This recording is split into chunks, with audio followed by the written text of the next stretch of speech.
Cheers, guys. Welcome to Race Control, the Volvo Ocean Race headquarters. Leg 3. Welcome to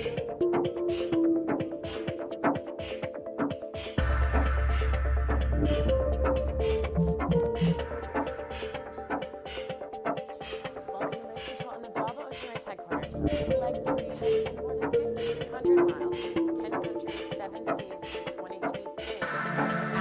This is what waits you there at the finish line.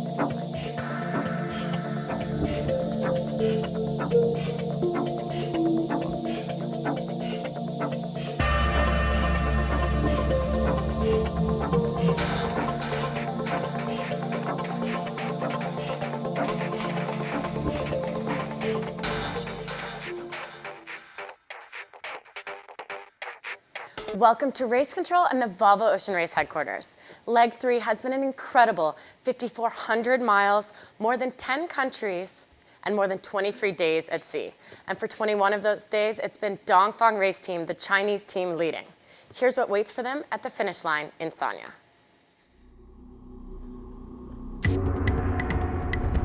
28.8 knots boat speed, pushing for a 30. This is why they call it the Volvo Ocean Race.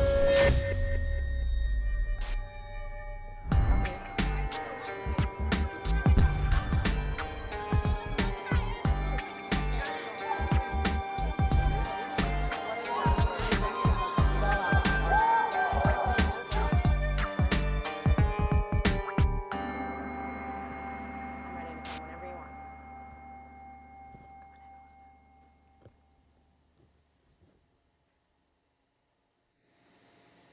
I have with me trimmer driver of Team Vestas Wind, Nikolai Sehested. Thank you for joining us today. Thank you for having me.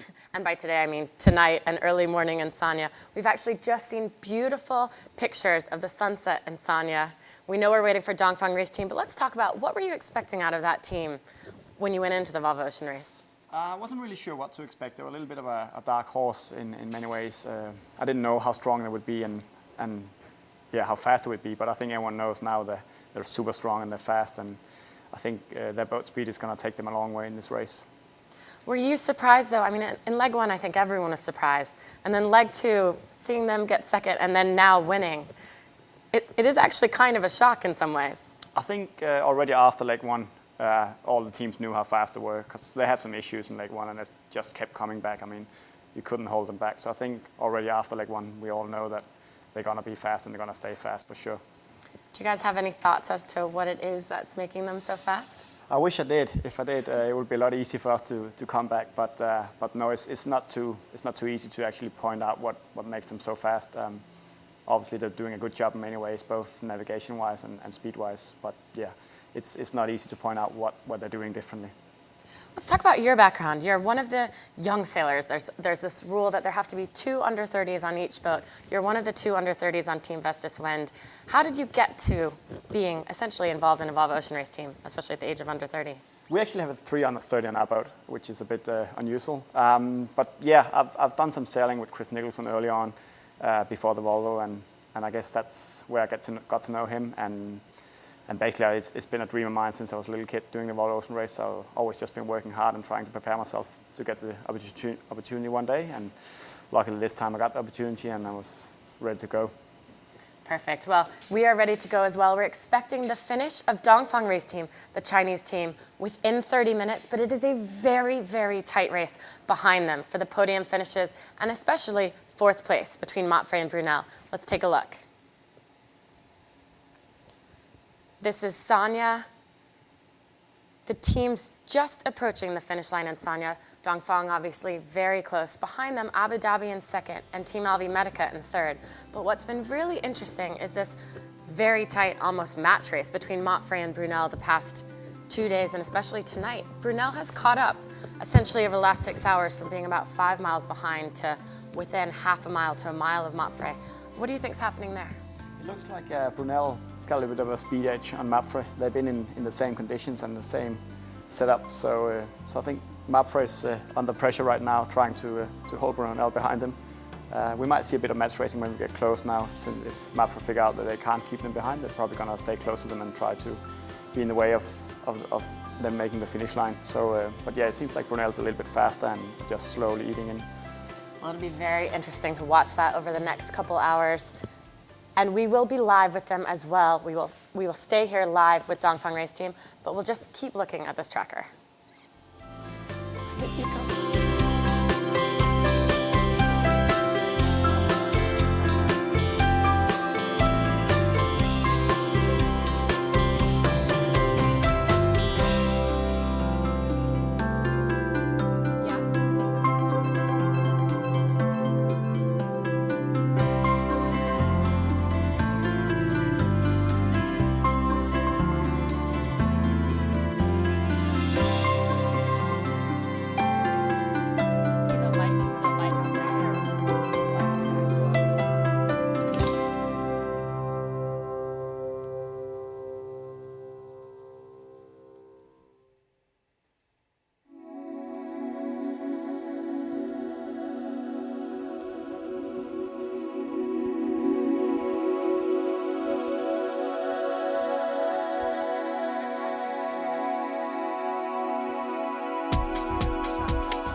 Amazing. We're getting live pictures now from the lighthouse, which is essentially the finish line of Dongfang Race Team just at dawn there in Sanya.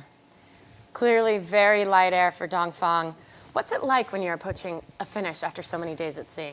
Everyone on the boat is pretty much looking forward just to finish. I mean, it's been a long day in the light stuff for these guys, and they've been able to see the goal for a long time, but it's just taking long to get there because it's so light.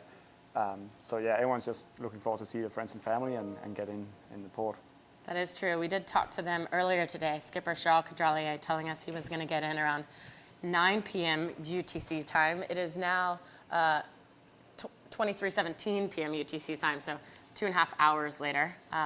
which is quite interesting, but at least they've got breeze now. Knut told us a little bit ago that it's lighter out there than it has been. They had about 11 knots, and now they're only in about 5 knots. So only a mile to the finish. Isn't that far, though? No, it looks like they got good breeze. They got heel on and the sails trimmed on hard, so it looks like they're getting there pretty quickly now.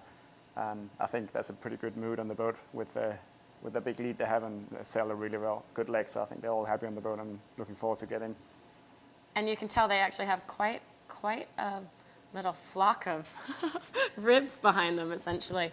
We're trying to get a live X with the team at this moment. We have onboard reporter Sam Greenfield. It was actually his first leg as an onboard reporter. They'll be calling in soon. And you can see they're doing 9 knots now. So enough speed for how light the wind is. Yeah, but I mean, looks like they have breeze all the way to the finish line. It's offshore breeze, but it looks like they got good breeze all the way. And now we do have Sam Greenfield on a live X. Sam, can you hear us? Hey, good morning, Jenny. Good morning, Sam. I also have Nikolai with me from Team Vestas Wind. We both say hello. Hey, Sam. Ah, Nikolai, what's going on? Good to see you. You know, from afar, it looks like you don't nearly have as much wind as it actually sounds like you have right now on the boat. We've got about 10 knots and we're going as fast as the wind, so it's enough to get us there. In fact, maybe if you could push the mic a little bit closer to your mouth, it might be easier because we have quite a lot of wind noise. But we heard you say 10 knots, about 10 knots of boat speed. How far to the finish in your eyes? All right, so from where I can see, if we keep sailing for another 10 minutes, we're going to hit a beach, so we're getting pretty close. How's the mood on board, Sam? You guys have been leading for 21 days, but you're actually finally now approaching the finish line in Sanya. What's it like? I asked Charles, he was at the wheel about 15, 20 minutes ago, if he was finally not stressed yet, and I don't think I think everybody's pretty excited, but you know, most of the guys aren't really going to believe it until they cross the line and the boat's tied up to the dock. So you asked him if he wasn't stressed, but what about in your opinion? How has his stress level been? I mean, we saw in the beginning nerves of Charles. They were like a piano string chords, so tight it seems like, but it must have come down a little bit recently. Yeah, I mean, anybody in that position's got to have a lot of pressure on their shoulders. This is, you know, they've had 2 first-place finishes. They're coming into their home team. Can't really blame him for being a bit like the dad on the road trip, but he's handling it just fine, and everybody else is just you know, they're over the moon right now. How's it been for you, Sam? Your first leg, have you enjoyed it?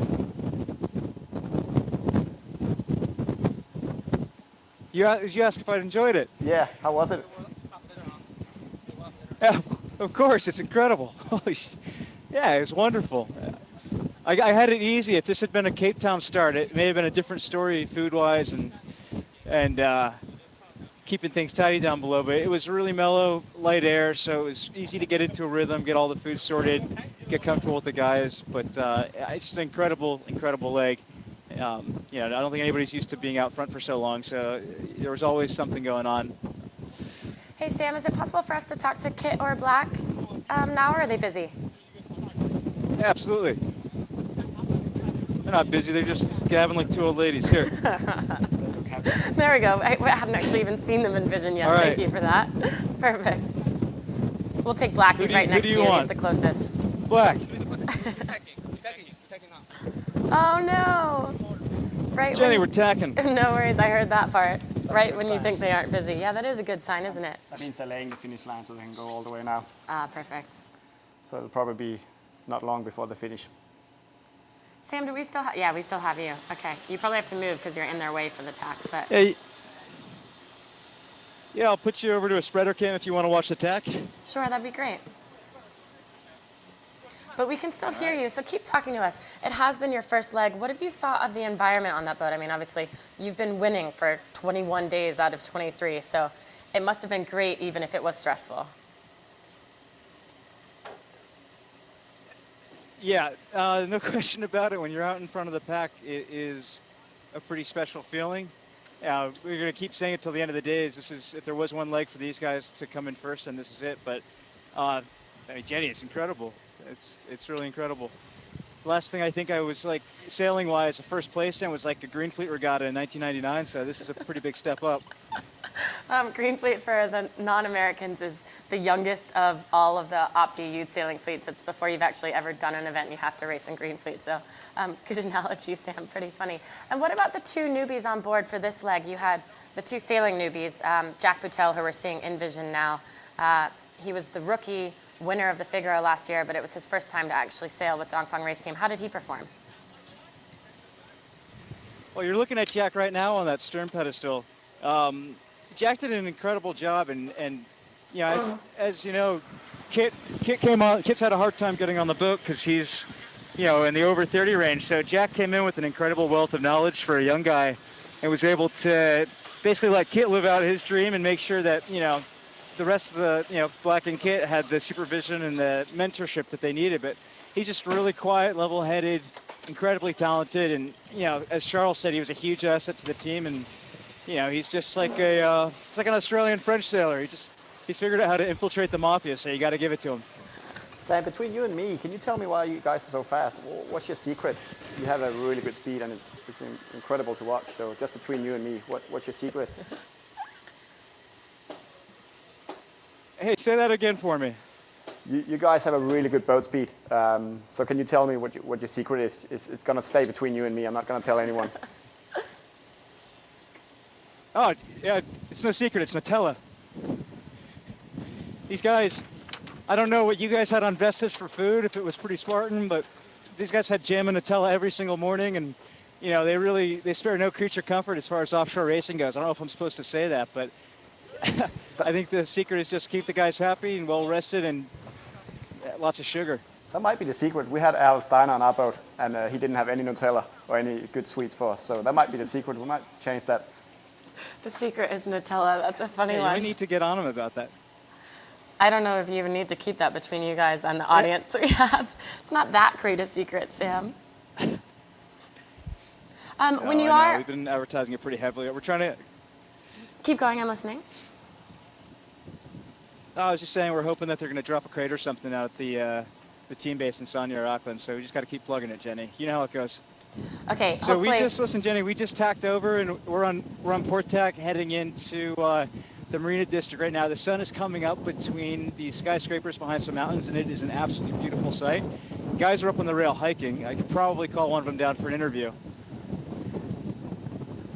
I think we would love to talk to Kit or Black, but we might now have to wait. If you guys are heading towards the finish line, we're actually going to hear from Knut and some of his guests on board, and then we'll come back to you and hope to speak with the Chinese sailors and the rest of the sailors soon. But if you could keep your camera rolling, Sam, so we can essentially eavesdrop on you guys. Eavesdrop with vision. Hey, no problem. Thanks for talking to us, guys. Thanks for talking to us, and good luck for this final sprint. Good luck, Sam. Enjoy it.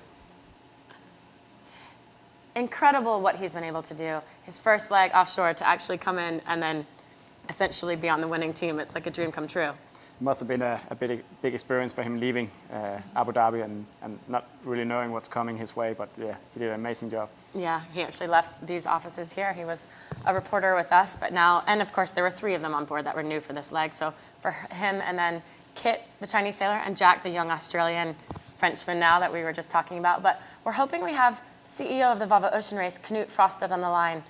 Is Knut with us? Yes, I'm with you. I can hear you loud and clear. I'm next to Dongfeng Race Team, just a boat length to leeward, and I'm joined on board the Reap here with Bruno Dubois, the team director who's managing this team, and Mark Turner, who also created this team together with Bruno. So some very happy guys in the Reap here, seeing the first ever Chinese team winning the leg to China. And what do you think, Knut? Well, yourself and those two, did you guys actually expect this, or is this even above your wildest expectations for them to do this well, especially in this leg?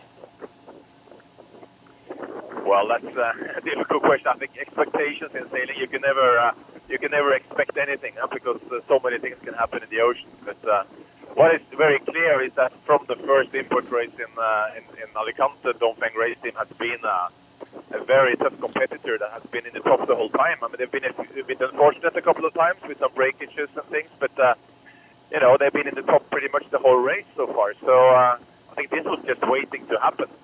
And obviously that it happens on the leg to China is special. I mean, I left the dock this morning and we had about 100 journalists in Sanya waiting for them.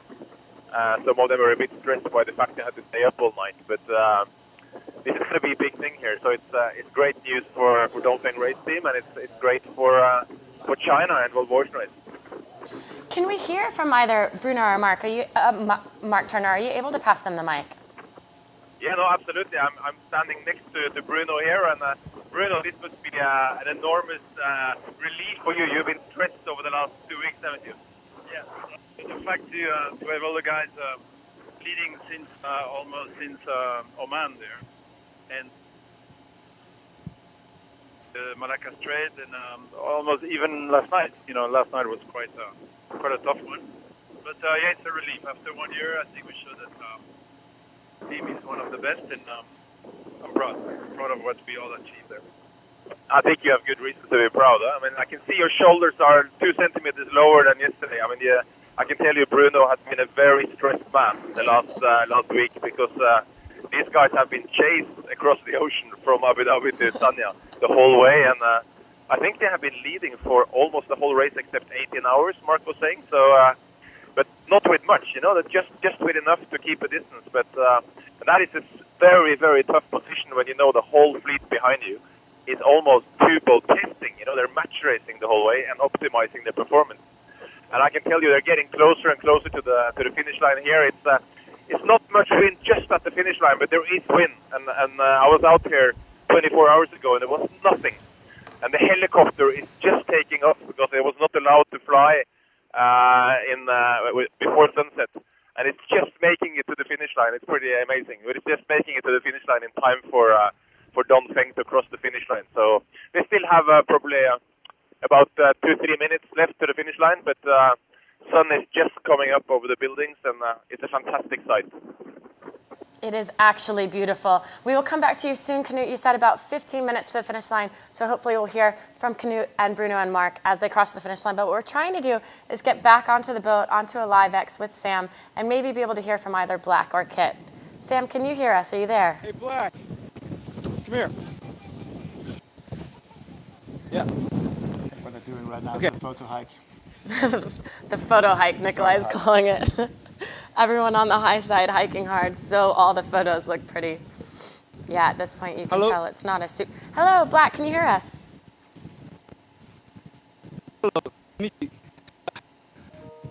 Uh-oh, we're losing him a little bit, and we can't see you at all. What I'm seeing now is in the middle of the boat, so if you could move a little bit to your right and come down. Yeah, perfect. There's Black. How's it going? How are you feeling? And how excited are you this morning at sunrise to be winning this leg into Sanya? You know, when we near the Sanya, we see the island is very, because we start here. And now after 1 year we come back and first place. I'm actually really struggling to hear you, Black, unfortunately. It's a big job, and where are you going now? And people waiting us, and our friends are out today, and maybe on dock, maybe on the rib. I can't make it out, unfortunately. We're going to try to fix the audio problems that we're having. We could see on board Dongfeng, but we just couldn't hear their audio. So, and it looks like, there we go, finish line, white mark. So perhaps if we have Knut again, talk us down as they cross the line. Well, they're just now getting to the line, about half a boat length, luffing up and crossing the finish line. There, and we have Dongfeng Race Team winning, the first ever Chinese team in the race, winning the leg to China. And I can see a very happy Charles Codrillier and a very happy team. They're all smiling and look fantastically happy. So that's amazing. Amazing feat. I was here with this team, in February, March last year, and they were starting trialing and testing this first 40 Chinese sailors who didn't even speak English, and here they are winning the leg. It's amazing, fantastic. That is actually a really valid point. Even just learning how to sail on a Volvo Ocean 65, having never done it before and not totally knowing the language, it's incredible what they've done. Black especially, he got in for the trials and then he went home for 6 months, said, I'm never doing that, came back and is fully into it and on it. That was the face and the voice we were hearing just a bit of earlier. But look at the celebrations on board. I mean, they must be so proud. Yeah, they're both proud and really relieved. I mean, it's you know, in the Volvo Ocean Race, anything can happen anytime, so you don't really relax until you get to the finish line. Even though they can see the line the last few hours, I mean, they can't relax. They have to keep pushing and making sure they get the boat there in one piece. It's probably the first time that no one's had their hands on the wheel for 23 days since they left Abu Dhabi. Absolutely. Always two hands on the wheel, working really hard, even though the light stuff to keep the boat going. Oh, very cool. So proud of this team. Skipper Charles Caudrelier, he was picked by Bruno Dubois. He, of course, won the last Volvo Ocean Race with Groupama, but not as a skipper. And it was a big task, I think, to ask him to take on this project and to take on new sailors. I mean, it's a lot of responsibility on his shoulders. So incredible to see them do that well. Absolutely. I mean, it's not easy to build a new team, and also building with like Chinese who can't speak English. I mean, it's a big task, but they've done really well, and it seems to be a really like a happy team. They work great together, and they're all enjoying sailing with each other, and that makes a big difference when you're spending so much time together out at the sea. It's really crucial. You also enjoy hanging out with each other and sleeping and eating and doing everything together. Living in a small, we call it a 65-foot boat, but the box of living is more like 20 square feet down below, probably, because the bunks aren't really that big, that roomy. The kitchen is tiny. No, there's not much room. There's always one good place to sleep, so it means everyone's actually had to sleep there if they can, like either in the front or in the same bunks. It's really crowded downstairs. You know, I keep wondering, in some ways, if it's not actually helpful to have the Chinese sailors on board, or even the young sailors, the under 30s on other boats, because then it's definitely not too many cooks in the kitchen. You know, there are definitely people who have more experience. There's the skipper and the navigator. Then there's the guys who've been on for a while on your boat. There's sort of the older guys, the salties. And then there's, on your boat, the young guys. On this boat, the Chinese sailors who are basically there to be the muscle and sort of the fun, but to be maybe told what to do. And in some ways, I think it's not a bad thing to have that. No, absolutely not. I mean, I think all the teams, you know, are really like well balanced. There's not too many cooks in any teams. I mean, they're all so professional and they all know what it takes to do well in the Volvo Ocean Race. But absolutely, it's good to have a mix of experience and young, fresh guys who want to push hard and do well. And our team, I can speak. I mean, we're having a great time together, and none of the more experienced guys is pushing us around. They're all just, you know, there to help us and make sure we do the best we can all the time. So it's a great atmosphere in the teams with the older and the younger guys together. You also just said a really interesting word. You said the word fresh. And there's two teams here that are using a squad mentality, Team SCA and then the Dongfang race team. They're rotating through their 2 extra spots. And in some ways that keeps the 2 sailors rotated in fresh. Your team wasn't using that squad and the other teams aren't using that. What do you think of that? What do you think about sailing every leg versus actually maybe getting some time off to rest, eat, sleep, go to the gym and come back? I mean, there's pros and cons for both things. Of course, one thing is that when you get some rest, I mean, you can, eat well and sleep and recover. But the other thing is you miss some experience and you miss some good knowledge you learn on the legs. So, I mean, our point on our team is always just keep the same guys and make sure we get to know each other really well and work together really well and just push hard together. And of course, you don't get any time off to rest, but if you take care of yourself during the legs, you manage it. Eric just had a little, this is clearly something they don't practice while they're racing. The putting down the sails only happens once, hopefully with the mainsail. You leave port, the mainsail's up. You don't actually want to have to take it down. And Eric just totally fell down trying to get the clue. I don't even know what he's doing. So he's putting the halyard around the boom to hold the boom up when they ease the sail, so the boom doesn't drop down on the deck and damaging it. Bowman job in the back of the boat. They should never be allowed in the It's back not of the easy. boat. It's been a month since you've done it last time. Fair enough. It is just beautiful, some of the images we're getting from there at sunrise in Sanya. And of course, it is not a stressful part, but still a moment that has to happen, getting all the sails down, putting the boat away, essentially, tidying up. It's like knowing your mom's coming home. You know the boat's going to the dock and people are going to look at it and you have to tidy up first a little bit. Yeah, and you still have to take really good care of the boat. I mean, it's still a long race and you have to make sure you don't damage anything. And it's also, these situations after where you do mistakes, you relax and you forget about what's actually going on and then you start making stupid mistakes. So I think they all know they're not done until they actually park the boat. Yeah, now there's hands on the wheel again. It was only about 30 seconds of no hands on the wheel. never happens that way. I think I'm seeing headsets on skipper Charles Caudrelier. Charles, can you hear us? Maybe not quite yet. We're hoping to get Charles on the line, see how he feels Yeah, about... I'm here. Amazing. Charles, congratulations. Well sailed, yeah, well I'm here. done. I didn't hear that. Can you hear Yeah. us?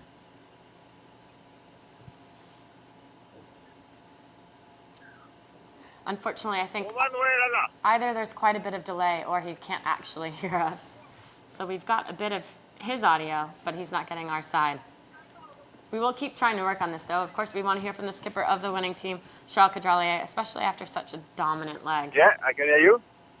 Epic. Charles, congratulations. A huge win and huge accomplishment for your team. How does it feel? You must finally be relieved after being so stressed for so long. Yeah, it's fantastic. It was really long. It was difficult to stay ahead. Each time we have an advance, they were coming back with win. So, yeah, most stressful leg I've never did in my life, but the result is fantastic. And for the Chinese project is fantastic. So I start in China. It's a major result for China, for sailing. And we are French and French, but it's a Chinese project, and it's a result for Chinese guys. So we are very happy about that. Fantastic. We can see you, but just barely. We're on the stern cam right now, so we're sort of just creeping onto your boat. If you could you step hear me? over near us, yeah, we can hear you. How did you feel about the performance of Kit? It was his first leg, the Chinese sailor on board for this leg. How was he doing? He did a fantastic job. Huh? He didn't train so much, but he's very, very smart guy, and he took his place, and he was full of energy and very motivated to rise first. So, yeah, he did a fantastic leg, and I think he's very happy because it was his dream to do a leg. And finish first in his country is fantastic. I know his father is there, and it was very important for him that his family, because his father doesn't agree he's doing this job. He thinks he should do a normal job, and so he's very proud of what he has done now. Charles, I'm going to ask you one quick question, but I also have Nikolai Sehested with me from Team Vestas Fen, so he's going to be the next question. My question for you is, what was the absolute hardest part of this leg for you? The hardest part of this leg? I think it was Malacca, because Malacca, the wind was so forecast was so bad, and it was really difficult to control. And yeah, it was really the hardest part. Lots of tail chains, lots of wind shifts, and yeah, it was crazy. We were really scared to lose the lead in this place. After, it was better. Excellent. Well, thank you, Charles, so much. Massive congratulations to you and the team. Well sailed. Well done. Thank you very much. You could see on board the boat Pascal Bidagori, the navigator of this boat. What's interesting is their relationship as well. Pascal is a skipper himself. He used to skipper when Charles was on board on the Trimarans, the Ormas. And they have now this sort of partnership, marriage, whatever you want to call it, where they work together really well, but also fight a little bit. What do you think of that? I think they have they have a really special relationship. I mean, you can see how they're working together. They're always trusting each other 100%. They're always backing each other up, even though when like some of them make mistakes, you never know which one of them it is, but they're always backing each other up and have a really tight relationship. And I think I mean, that's also what makes it a bit different for these guys is those two sail together for so long, they know each other so well. And when you on a boat like the Volvo boat and you get tired, it's sometimes hard to see what you're thinking and see what you're basing your decision on. But if you know each other really well, you also know what to look for in decision making. And when you're in doubt, like you can see it a person you know really well when he's not really trusting his decision 100% and what you need to do differently then. That's valid. And I think then the team totally believes in everything they are doing, because they are double checking each other all the time, but then they're also sort of often in agreement. And they say they both have really unique personality. I mean, Charles, as we've said a couple times already, I feel bad. I'm almost digging on him about how nervous or stressful he is, but that's what they all say is he's so competitive. He's so stressed out all the time. And Pascal's like kind of grumpy French a lot, and yet it seems like it really does work, the dynamic between the two of them. Yeah, it seems to be working really well, and I'm quite, surprised how well Charles is doing. He looks so tired and so exhausted when you're following him online, but I think he's just pushing himself really hard, and that's what it takes to do well. You need to push yourself out. And they pushed their boat really hard as well. I mean, in the first leg, they broke their rudder, which isn't them pushing their boat. That just happened. They hit something underwater, their rudder broke. It took them about 2 hours, but they got a new one in. In leg 2, then they broke a lot of stuff on the leeward side, essentially. Their outrigger broke, which then broke their lifelines, broke their leeward wheel. And even this leg, they've battled through. They broke their jib tack. We'll tee up a video of it. We'll show you what happened when their jib tack broke, and then let's talk about it.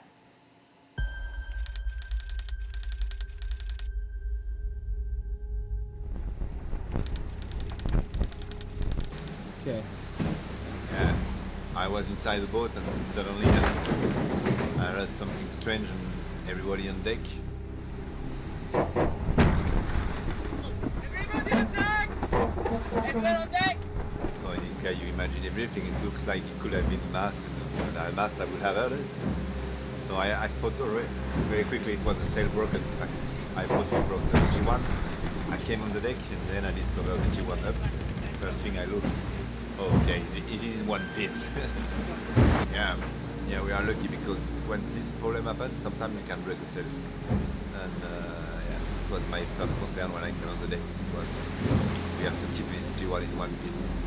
And after, the guy did a fantastic job. We solved the problem. We put the G2 instead of the G1. So smaller sails, but the wind was growing, so increasing, so it was not a big deal. The jib is attached to 2 points on the top and on the bottom, and the bottom point just broke. It's not on the sail, it's on the bow. So we need to fix it again. So it's the ram comes through the bow and it's attached to. So now we got the bow attached. Kept the strut that is coming from the bow. That's life at extreme.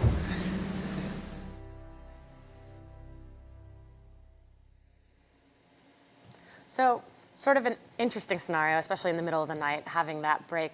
What would that repair entail? So the jib is being tied to the deck with a small loop, a rope loop, and basically that was the thing that broke. So they had to get the sail down before they break it. If you have the sail hanging and just flapping it, you can easily break it, and you don't want to break sails because that was the sail they're going to be using all the way to the finish line. So yeah, they got the sail down and hoisted a new sail while they're preparing a new loop. They can actually just tie the sail down to the deck with. It's a pretty easy repair, but it's also, it's a really important repair. You need to do it really quick and really well. It's basically the upwind workhorse, the J1, and any breeze over. Well, what would you use it up to? That's a good question. Now, maybe we should ask Charles about that. But no, it's a sail you use a lot. You use it upwind, but you also use it for reaching when you have the breeze more from side on. It's a sail you use all around pretty much when in heavy reaching. Yeah, and so for them, they broke it, they put up the J2. I think they said it only took about 30 minutes for them to repair the tack and then get it back up. But it is a workhorse of a sail for anything other than massive amounts of breeze when you go to the smaller jib, so crucial. Yeah, the thing that takes the time is to change the sail. Changing the loop is not hard, that's pretty quickly, but getting the sail down and getting a new one up and then going back to the old sail, that's what takes time, and it's pretty hard on the crew. Some guys are off watch and it's hard on them being woken up and have to do stuff like that. Extra work is always, hard mentally and physically. Doing fixes and repairs. Yeah. And there's only so much light breeze that you actually wouldn't use the J1. Essentially, you use the Mast Code 0, a bigger sail. But we actually saw a ton of light air this leg. Let's take a look at how light it was.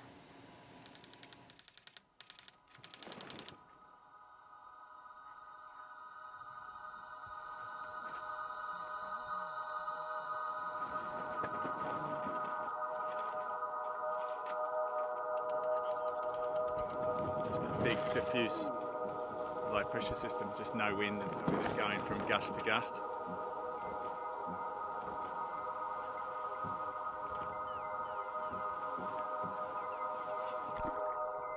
Lots of stopping and going.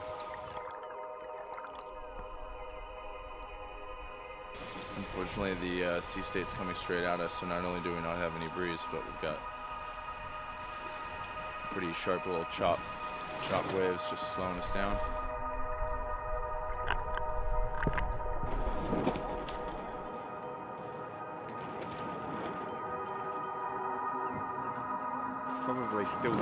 went for another, what have we got? Another 36 hours. Right there with no wind, it's quite boring, but we have to manage it like all the other boats. We just keep wobbling along today.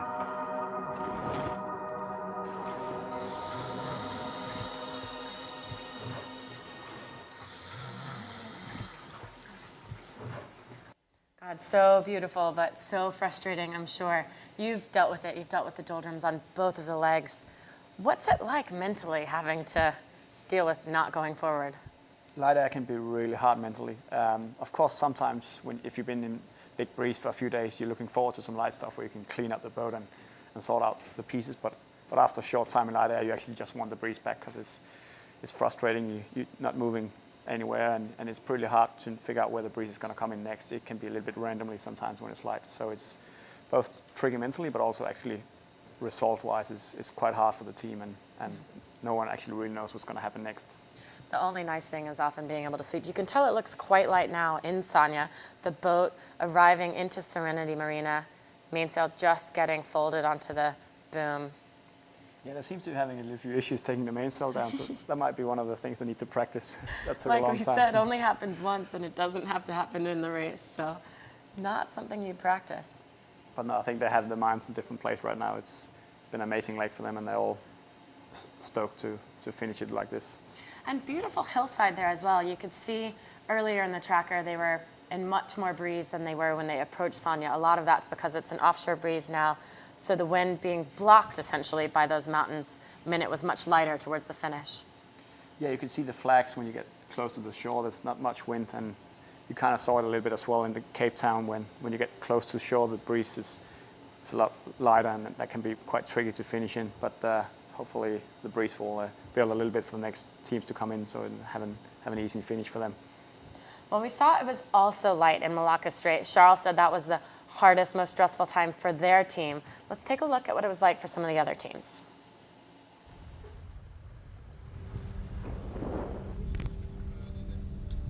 This is the first buoy of the obstruction zone that we will pass during 200 miles. And it's quite important, a key point of the race, because it's the first mark where after that the wind will change and come from the front. So the guy is leading there, he will probably extend this lead. And this is the case, it's the case. We are leading. Bit of land, a bit of current, just trying to minimise our time in the current. So there's a little reef that comes off here. So we're just trying to shave around it. Okay, Dave, you're good to come lower. This is ridiculous. There's 4 of us here and we're just shuffling back and forwards and pretty coastal racing. It's busy, and we've just taken a couple of miles out of these guys and overtaken Brunel. So it feels nice though. It's going well.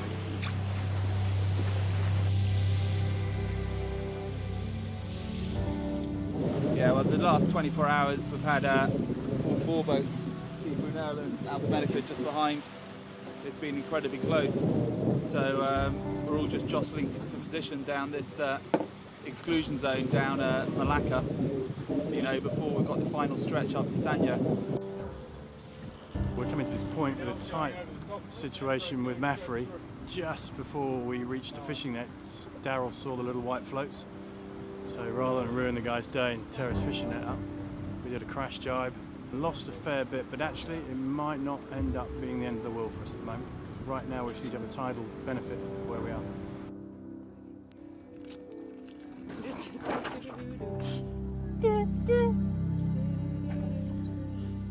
Pressure coming down on us. Not much pressure.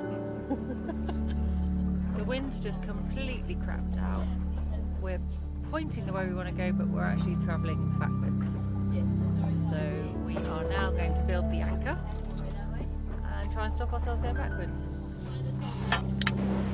At the end of the day, the wind filled in just really softly to begin with, and then just built and built. So it was no need to anchor. So yeah, someone was looking out for us.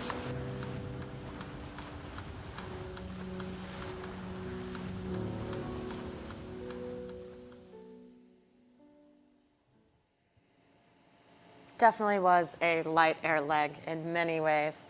We were not expecting the complete park up, and then we weren't expecting Malacca Strait. Some of the teams even anchored in Malacca Straits. It was brutal. Have you guys had to anchor at all? No, no, we haven't had to do that yet. That's quite frustrating when you have to throw an anchor. That's not what you expect when you do the Volvo Ocean Race. But when you start drifting backwards, you don't have any choice. You need to park the boat. Yeah, it's not what you hope happens in an ocean race. Something else we never hope to have happen is the amount of pollution and plastic. Essentially, this leg we've seen more. Bauer has done 6 previous Volvo Ocean Races, and he said he's seen more this time than he's ever seen before. We can take a look at that now, actually, the hazards out at sea. The main problem with coastal sailing is the overcrowded water. The fleet has to stay sharp, constantly on the lookout for any possible hazards. When you're completely offshore, it's okay. There is a few things in the water. The worst you can have is a container, because you can break the boat. Close to the shore, full with all the fishing stuff, and everything is not on the map as well. So we have to be careful. Do you know what this is? It's a net.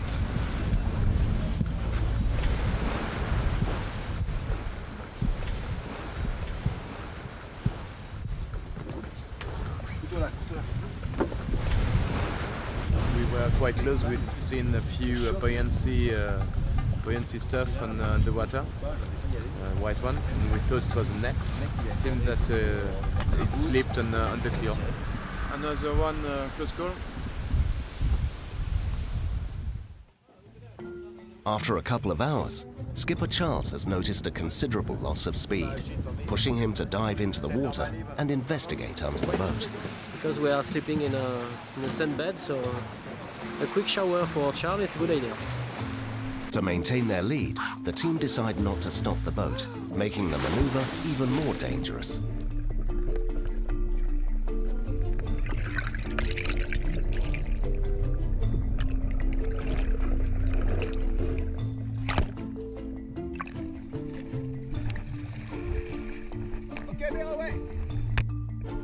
My hero. We lost 2 minutes, so during 2 minutes we lost. If we go 10 knots, it's 10 knots is 5 meters per second. Quarter mile, maybe a bit more. That's not so bad. I don't like water. I don't like when it's cold. I don't like when it's wet. I don't know why I am on a boat. I don't know. All the creatures of the deep thoughts come into your head, I think. 20,000 leagues under the sea, giant squids and stuff. Dongfeng is not the only team having problems underneath the boat. On board Brunel, Louis is also about to take the plunge. Okay, it's a snake. Give me the knife. Slow the boat.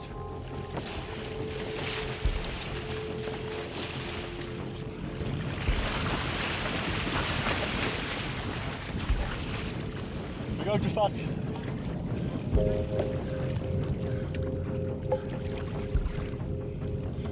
No.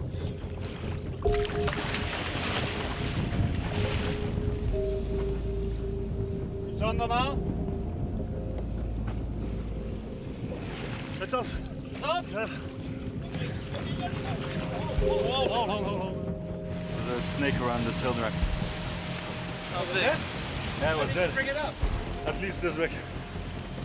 This big? I saw it floating. This is my last Volvo Ocean Race.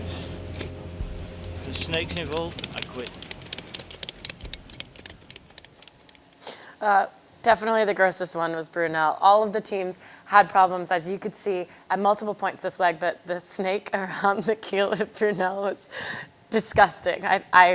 Your John, you could see, said he never wants to do a Volvo Ocean Race again, but I would never, ever want to have to dive a snake off a keel. Have you guys had to do much in the first 2 legs of getting stuff off the keel or the rudders? Luckily, we haven't had to dive yet.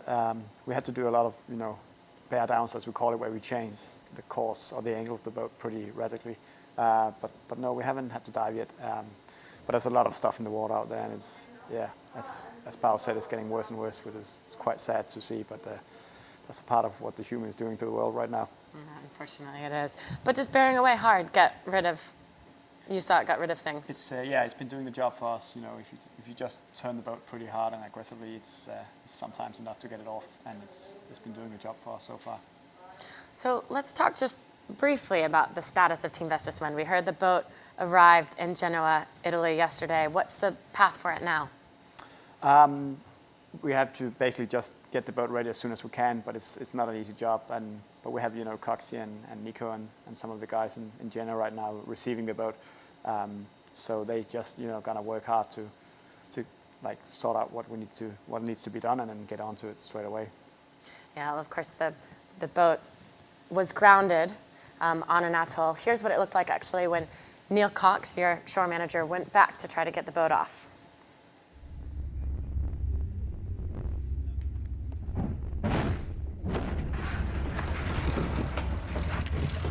I can't believe this. I can't actually believe this is happening. It's not looking good for us.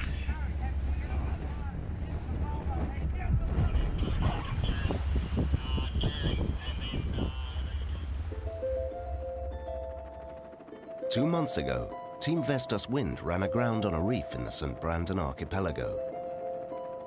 Leaving the boat behind was never an option, so the shore crew is back in the Indian Ocean to save as much of the boat as possible, to start the repair, but also to clean the local environment. For things to move forward for us right now, we're basically relocated down here in Port Louise in Mauritius. We're an operation set up in the foyer of a hotel. We've had the guys fly in from both Durban and Cape Town last night. They've brought their equipment. We've been able to retain quite a lot of local resources here in the last 4 days. Nico flies in tonight, and then from there we're hoping to be out, heading out to the reef and get there in the next couple of days. Once we get there, it's a full site inspection. We have plans from everywhere, you know, for the removal of the rig, for the removal of the keel. From there, we're pretty much looking at, if we can, we would like to try and get buoyancy back into the boat and get it across the lagoon. The team will need to separate the keel and mast from the rest of the boat. Then, using plastic cubes filled with air, they're bringing back some flotation by fixing them around the hull, leaving it to Mother Nature to do the heavy lifting as the tide comes in.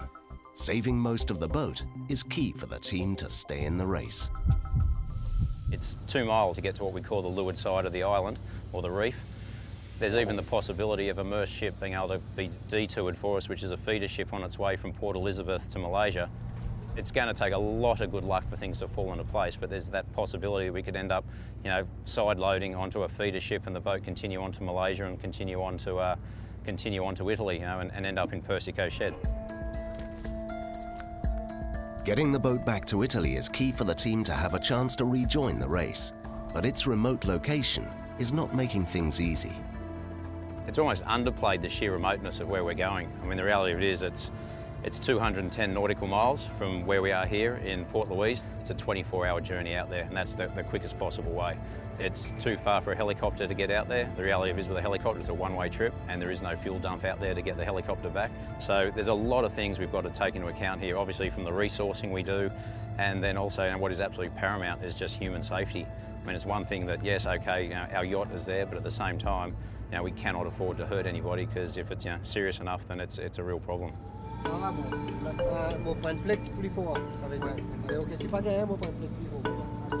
It's a colossal task ahead, but thankfully the locals have been key to the rescue mission. It's beyond expectation of how they've helped us. What the limited resources are that they have here, they've offered us everything. And to be quite honest, it's actually surprising the depth of the resources. You know, we've almost been able to cover everything we need, but at the same time, you know, you just don't know what you're going to find out there in the regards. I mean, we've got a fair idea, but we don't want to get out there and find that we've forgotten the kitchen sink, you know, kind of thing. It's just you've got to have everything covered. There's going to be certain stages when we're going to try and elevate the boat off the reef, and we're going to want to be able to put things underneath it so we can run slings underneath, or strapping, anything that we can possibly do to reconstitute, you know, the boat itself. I mean, obviously, what's really important to us is hopefully we can make the entire bow section like a watertight buoyancy tank, really.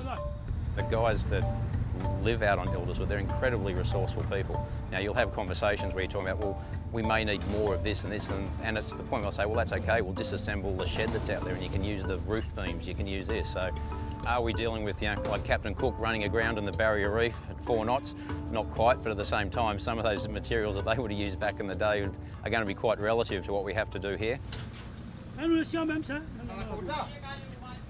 Both Vestas and Volvo, we're not going to leave the boat out there. We want to obviously get the boat back for many reasons. Primarily one for just the protection of the reef.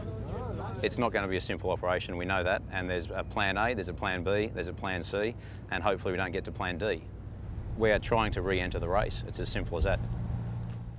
It's definitely not an easy process, but what is the process from here for you guys to get back on the water? It's a long process and a complicated one, but like the overview is that we're going to build the boat in Italy and then hopefully join the race in Lisbon. That's the plan right now. Okay, perfect. Let's see now what the race actually looks like out there for the teams who haven't finished yet. We know it's still a very close battle, especially with Brunel and Montfray, who are within half a mile of each other at the current moment. This is Dongfang. They've just arrived in the Serenity Marina. Behind them, Abu Dhabi Ocean Racing, now 37 miles out, which means about 3 hours. We've heard the latest estimated time of their arrival is 2:40 UTC time. Right now it's midnight, so 2 hours, 40 minutes from now.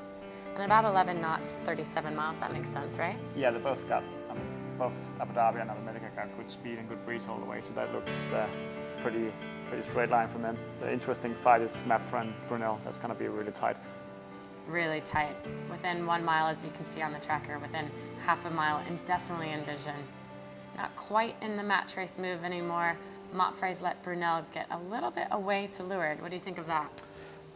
It's hard to say because we can't really see the wind angle they are experiencing right now, but if it's upwind, Mapfre are in a good position. They can just bear away a little bit and get the speed going, but if it's more reaching, then Brunel's got a chance to come up when it gets lighter and get more pressure that way. So it's a little risky move for Mapfre letting Brunel get to leeward, but then again, you can't cover the whole ocean. You got to do your own thing and then hope that will work out for you. But as we know, it does actually get light when they get up there close to land, especially with the mountains that we just saw. And we saw with Dongfang, it got light as well. So it's going to be a really interesting, really close finish with those two. We'll try to come back soon with Knut Frosted on the dock. Yep,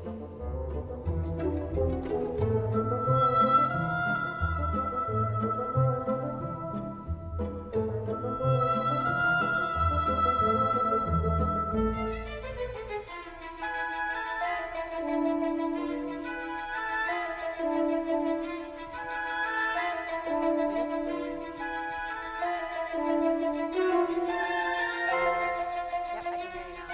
I think the VT is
incredibly tight race still, especially for fourth place. But now on the dock, we have CEO of the Volvo Ocean Race, Knut Frosted. Knut, can you hear us? And can you tell us what's going on down there? Yeah, I can tell you, we are on the dock, and I'm standing here next to Horace, actually, one of the top Chinese sailors who's done a lot of sailing on this team and did the previous legs. And we are waiting for the boat to come in. It's now being cleared by Chinese customs.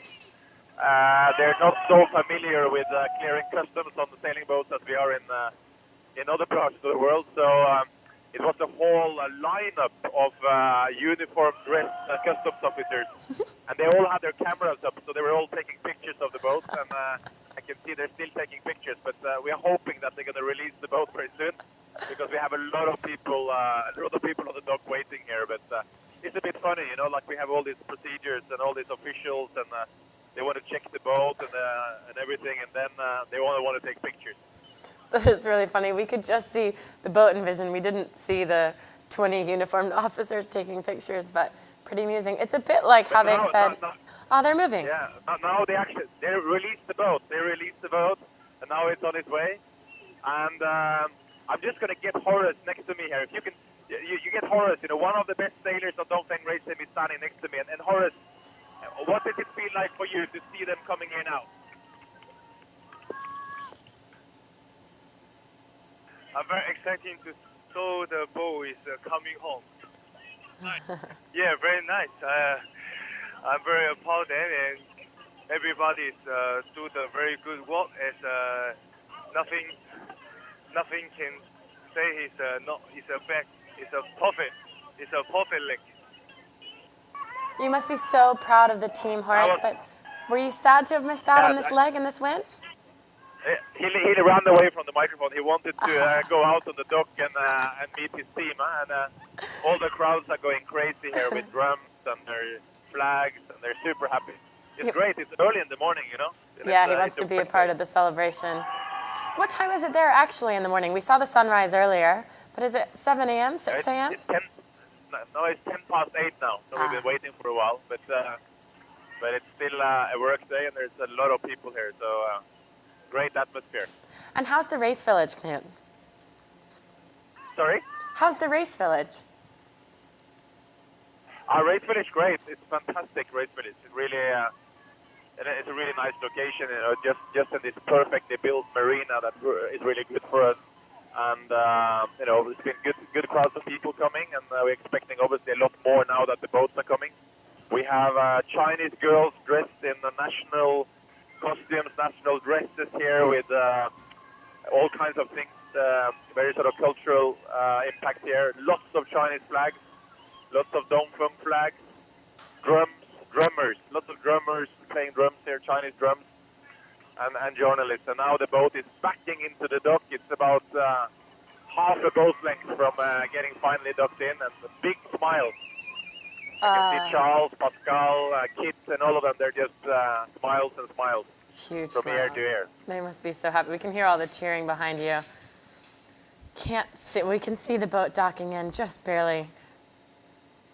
Amazing to be getting it to Sanya.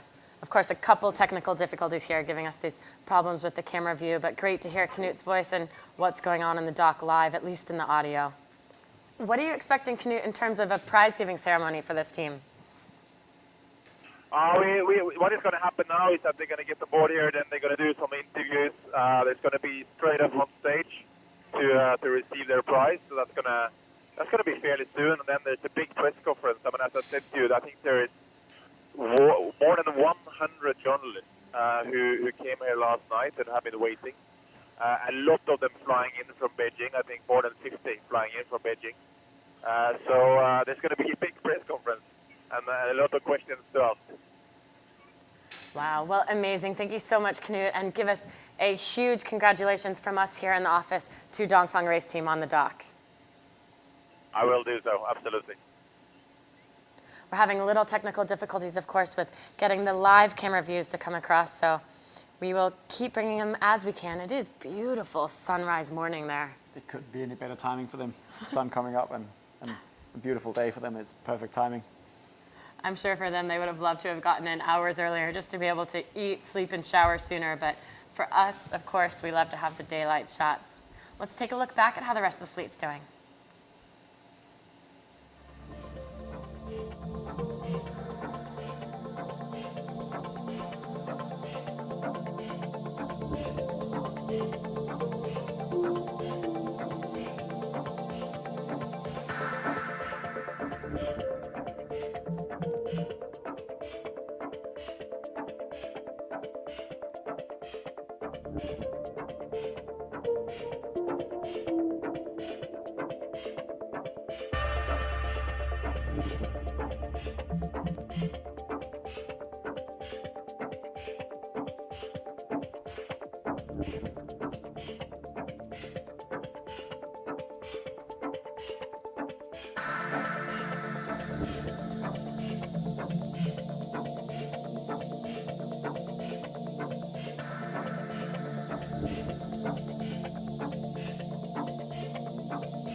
hoping now to actually have some scenes down on the dock in Sanya. We've had a little bit of technical difficulties, but I think we have a live camera up and running. Yes, of course, there, Charles Caudrelier, a coconut drink in hand. There's a lot of things he's been looking forward to. Most of it is food and drinks. It's quite long leg. All you get is freeze-dried and water. Freeze-dried in water that's been desalinated from ocean water. Never quite tastes perfect when it's in that metal tank. Now, the longer into the lake you get, the more you start thinking of what food you're looking forward to have. And I think coconut might be one of his things. Yeah. You've seen that at a couple of places. How fun. And of course, Jack Boutel, the young Australian sailor who was on for the first time this leg. But he was a Figaro sailor. He won the Rookie Award last year, which is an award Charles won himself. I'm not going to say ages ago, but about 10 years ago. He's definitely experienced. I mean, it's not a big step for him to jump into this team. He's done a lot of sailing the last few years, and he's been through all the training and all the things you need to learn to do the Volvo. So he's definitely experienced. And he was a member of their shore crew, essentially, right? Before stepping on for this leg. He's been involved with the boat, with the Volvo Ocean 65, and involved with a lot of their training sessions. So, as you said, a great sailor and also relatively experienced in this area. Yeah, he's been hands-on with most of the stuff from the team's beginning. So it was pretty easy for him to step on, I imagine, and just fill in the spot. God, it is an amazing vibe they have there for so early in the morning. Just getting in good audio now.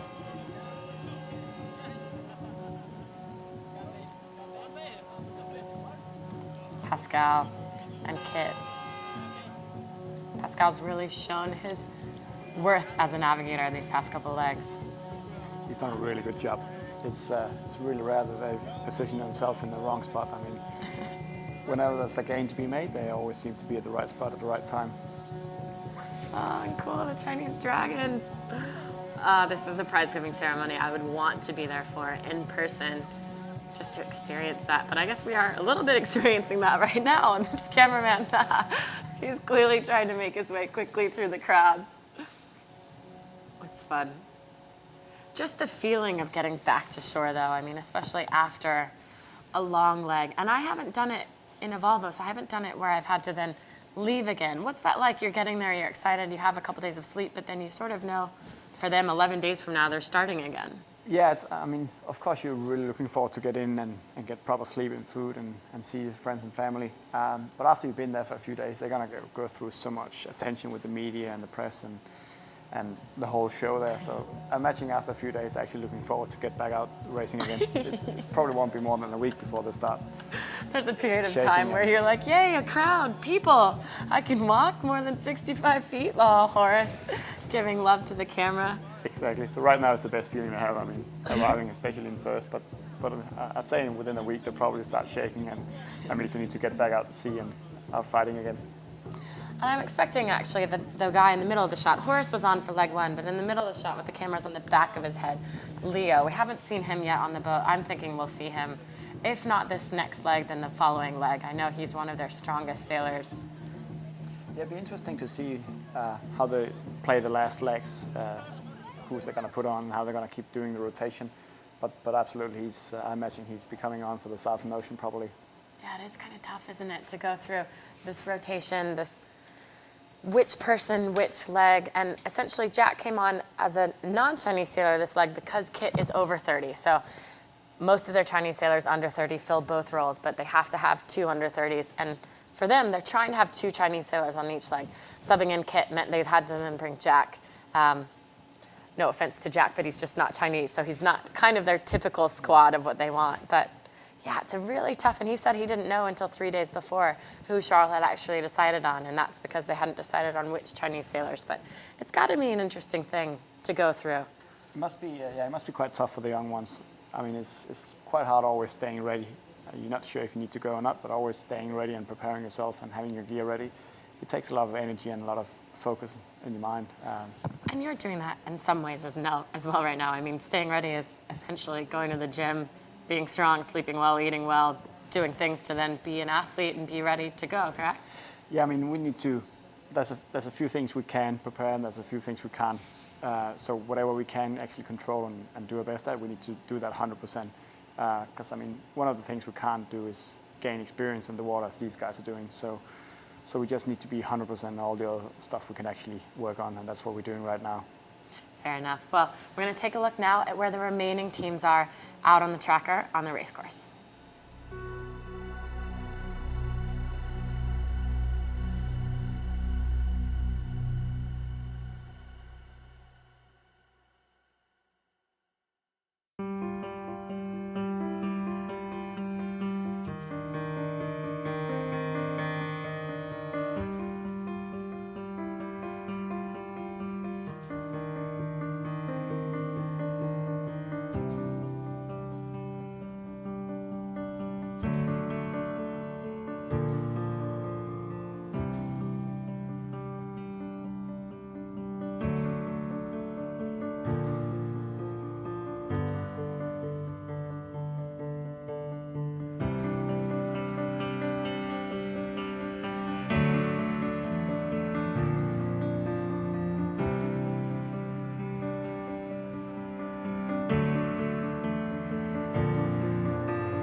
can see the sun is getting brighter on the dock there in Sanya. But off the dock, we actually have Abu Dhabi Ocean Racing, second place. And I believe we have Simon Fisher on the line. Sci-Fi, can you hear us?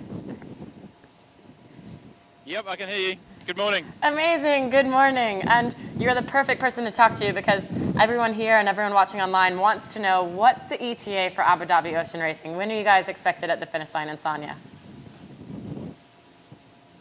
Well, we're just under 30 miles away from Sanya, so hopefully we'll be there in 2.5 hours. So not long to go now. What are you guys hoping for right now? When you get ashore, what's the first thing you want?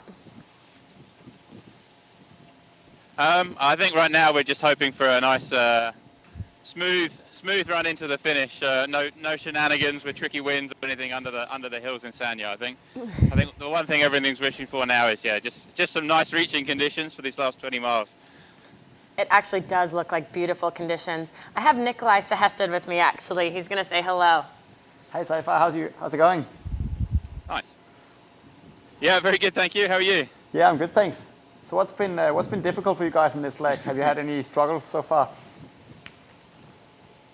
I know for sure it's a tough leg, and it's obviously very different from the sort of ocean legs that are more typical of the Volvo. I think it's maybe not one of the legs I was looking forward to the most, but it's certainly nice to be getting on the other side, the other end of it, and got through all the challenges. Obviously, there's been lots and lots of coastal sailing, and that creates a lot of challenges just with shipping, fishing nets. We've had lots of them, and then just in terms of strategy and dealing with the wind, it's there's a lot more variability when you're sailing down the coast, and the weather models tend to be a lot less correct. So there's a lot more thinking on your feet.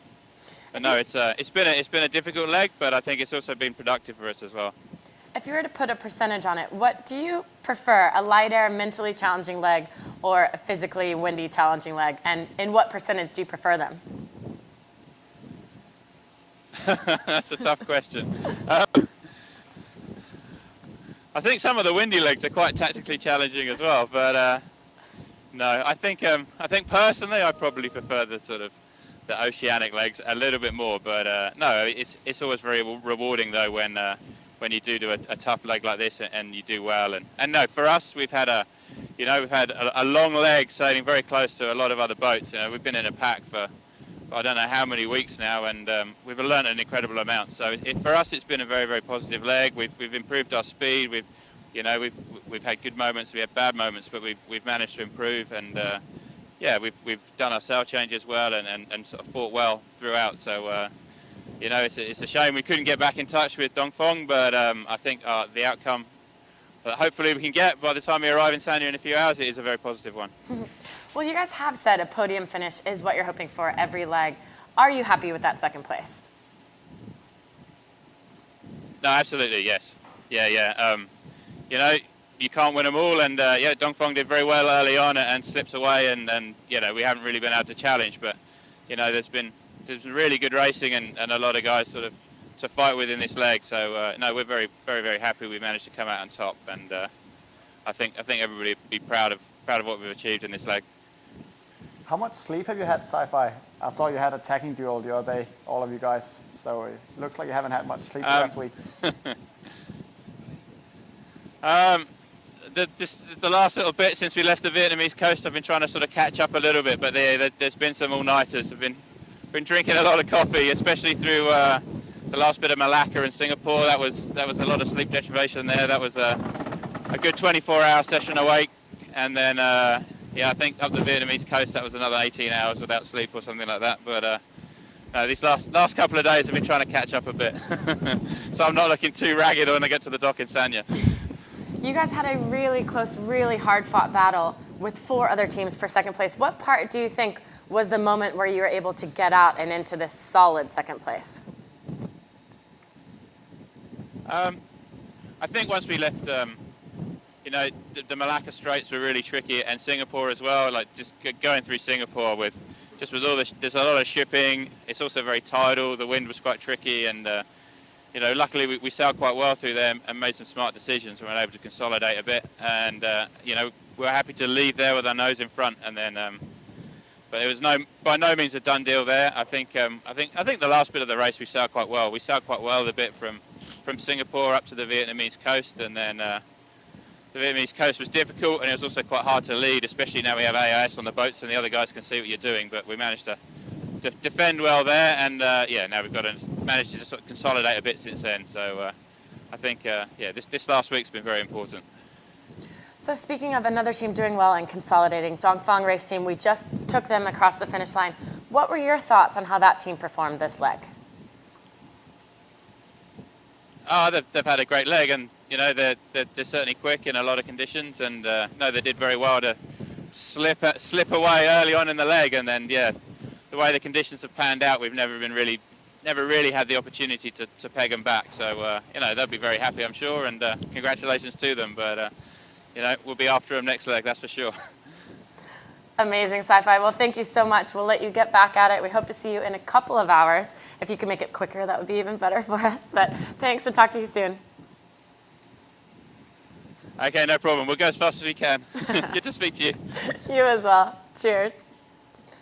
That's Abu Dhabi Ocean Racing. As he said, expected in about 2 hours. They're clearly reaching in much more breeze than they had in Sanya, though. It might be a little bit longer. 2.5. I think they should be able to make it in 2.5. It looks like they got good pace on, and the boat is powered up, so it'll be quick. For us, it's 1:51, so that's 12:51 UTC time. So we're expecting them about 3:20. Let's take a look at where they actually are on the tracker.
Welcome back to Race Control and the Volvo Ocean Race headquarters.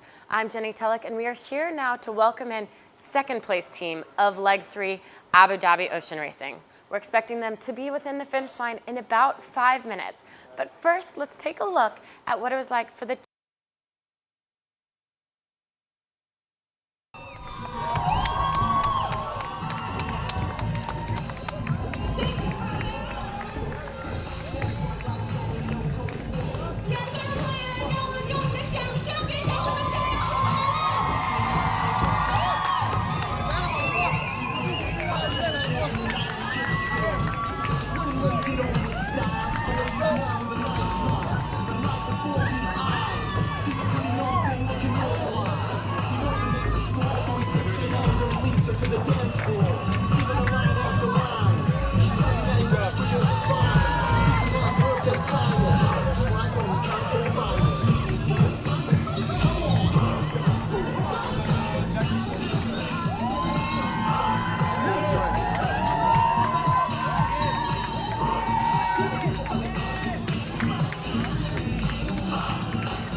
an amazing celebration there for the teams, and especially the Chinese team, Dongfang Race Team, pretty incredible. But now it's Abu Dhabi Ocean Racing that we're waiting for.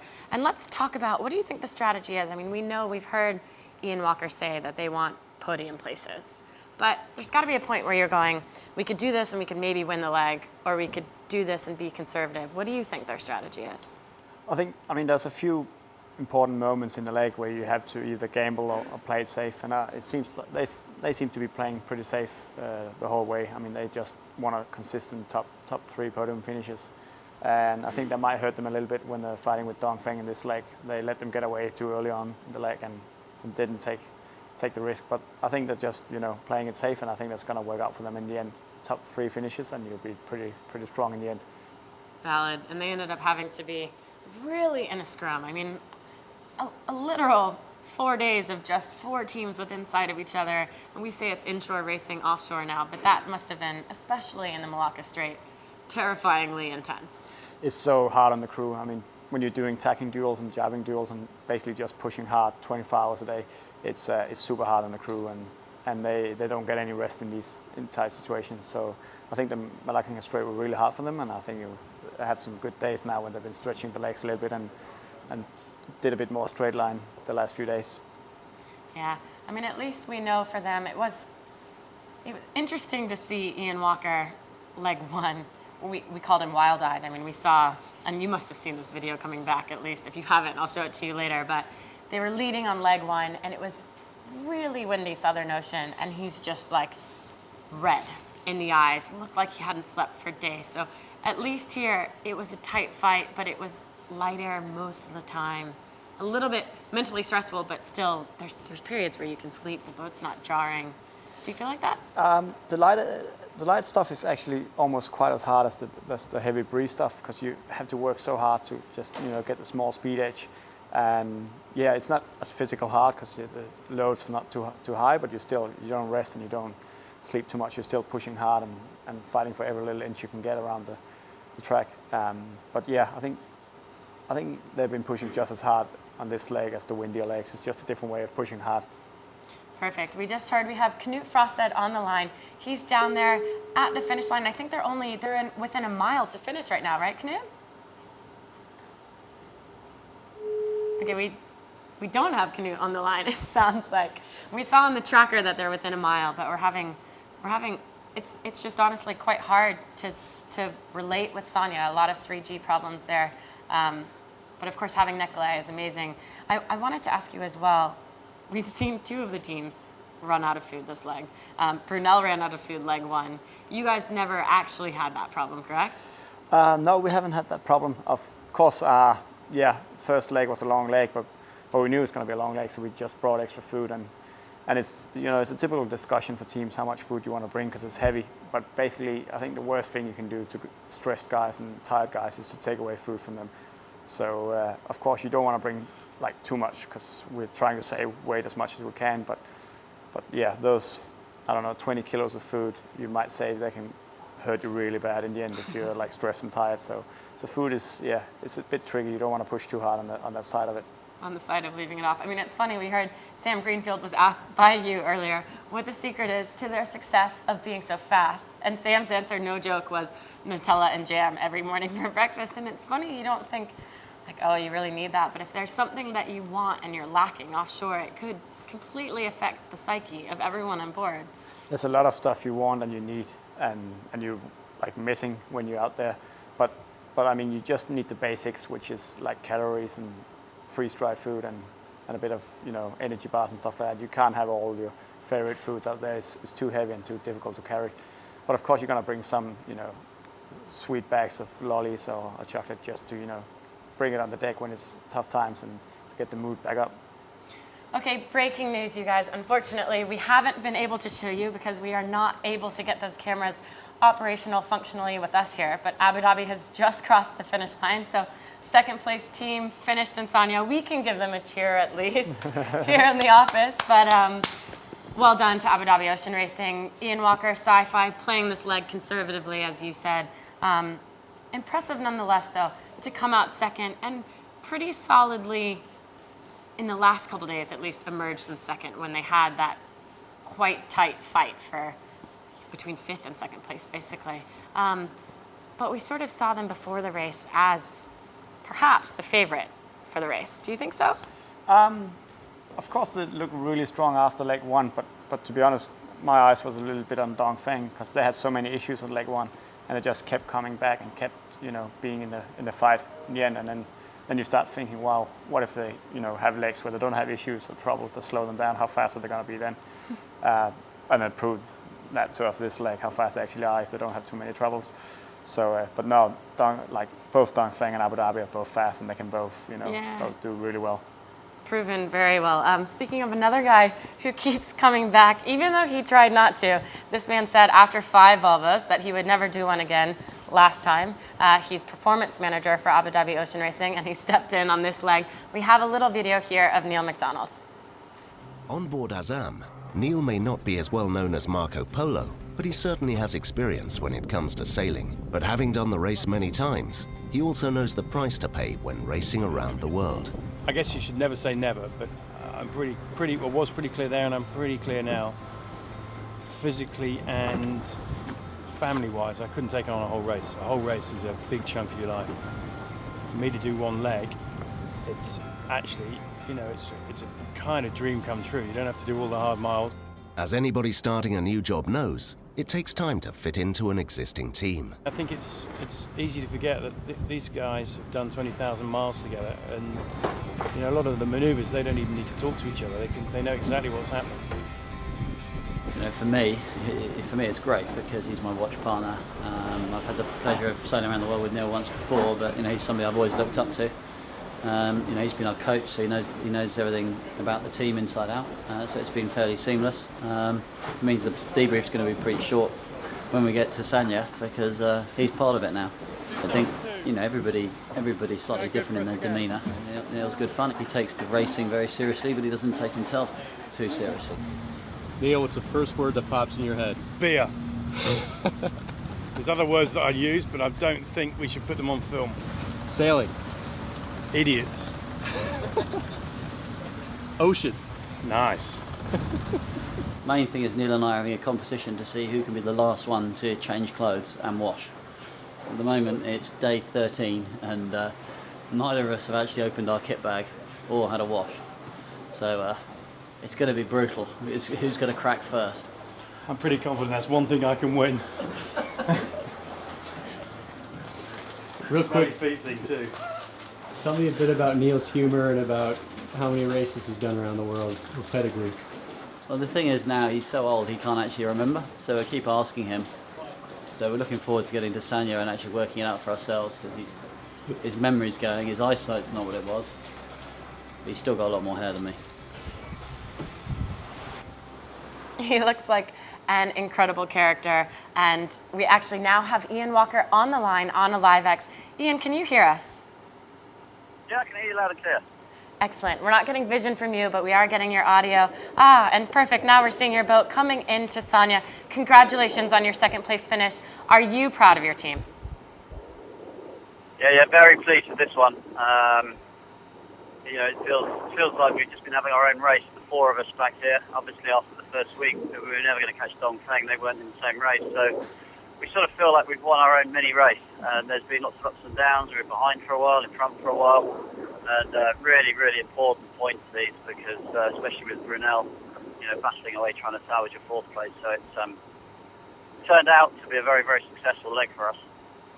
I completely agree. From here, it looked very much like a scrap for that second place spot. What point do you think you felt like you had that spot in the bag? When did you feel comfortable in second? Well, I wasn't even comfortable last night. I mean, although common sense said we were fine, we were dead in front of the guys behind, we were pointing at the finishing line, there was no real tactics to be had. We were at 3 knots to win and we were almost stopped, and you know, I had a pretty sleepless night. So I'd say we never really knew, but obviously exiting Singapore in the lead was hugely significant, and then leaving the Vietnamese coast in the lead was also very significant because after that it was going to be much more of a processional race. Ian, I have Nikolai Sehested here from Team Vestas Wind with me. He's going to say hello and ask you some questions as well. Hi Ian, well done. Hi there, thanks Nikolai. So what do you think was Dongfeng's strength? What's the edge over you guys? Are they just fast or do they have do they sail a bit shorter? No, they just, they got past us when there was literally no wind at all and not a ripple on the water. And, you know, and sort of 3 miles turned into 10 miles, turned into 50 miles, and, you know, they weren't even in the same race as us. So I don't think you can draw any conclusions at all. I think, you know, we've seen in previous legs that they are good in the light air downwind. I think we are too now. And obviously, you know, after leaving the Gulf of Oman, we had a 1,000-mile downwind run, which was perfect for them, and you know it was good for us as well. But as I say, we weren't in the same race. We weren't even in the same piece of water, and it took us too long to get the boat going in the light. We lost this race in the light winds in the first week, and we didn't work out why until after Sri Lanka. And had we known now what we knew then, I think it would have been a very different race. Can you share that with us? I'm pretty sure you're not going to tell me what the difference is, so I'm not even going to bother asking you. Oh, I'll ask. What is it? Put the engine on. Fair game. Okay, so we just saw a video about Neil McDonald and the bet you guys had as to who was going to take the longest to shower and change clothes. I know you lost. What day was it that you lost that bet? Well, I haven't technically lost. Neither of us has changed T-shirt or put anything else other than a jacket on for 23 days. So I'd say it's a draw above the weight. I was the first one to blow my shorts out, but he's managed to get through 2 pairs of shorts and a pair of boxers, so unwillingly had to change. So I'd like to think it's on as even, but we do stink. So perfect welcome for your families on the dock. He's trying to remind himself why he's not actually doing this again, right? He wants to smell so badly he never wants to get back on a boat again. So let's. As Neil said, what other job in the world can you basically not wash and not have to change your clothes and just be a real boy and get away with it? And be proud of it. Better. He's over 50 years old. He really should know better. But what did you think of having him on board for this leg? I mean, it's a pleasure for me. Obviously, he was my watch partner, and so got to learn a lot from him. I think actually, it's been interesting because he's our coach. He sees from the outside all the time, and now he's got a real inside perspective on what goes on. So I think he'll be able to do the coaching role even better. Obviously, we're looking forward to having Wendy back on board. I can see him on the rib. He's here waving, and she's talking to us right now. So looking forward to having him back on board. But Neil's somebody I've always looked up to, and for me to be able to spend that amount of time on deck offshore with someone like Neil is a very, very positive thing for me.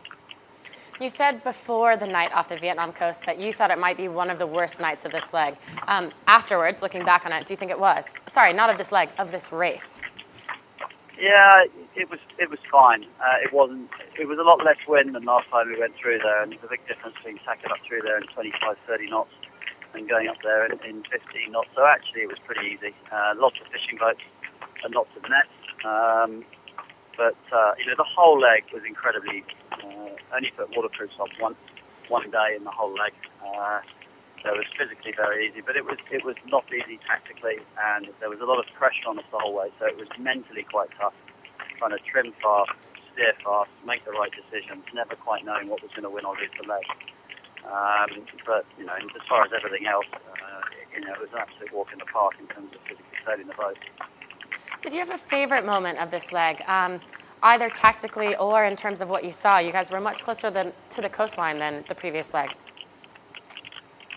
Sorry, I didn't catch that. I got a Chinese cracker going off next to me. Can you just repeat that one?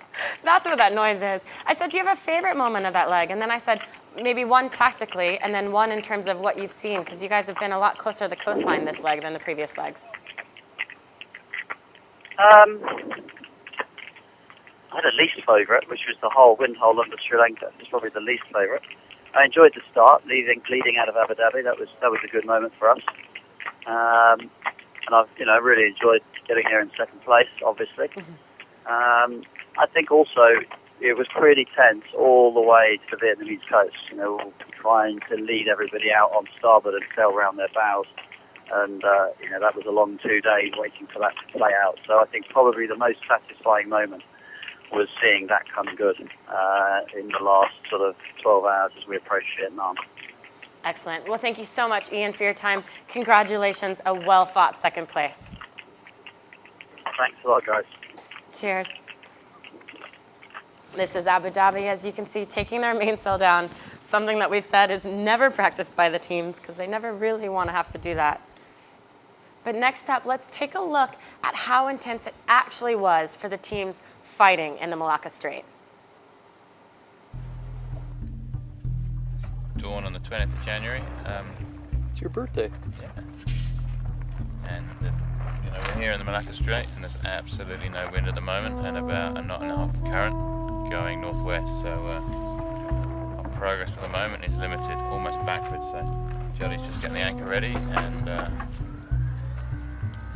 we might have to put it down so we're not going backwards.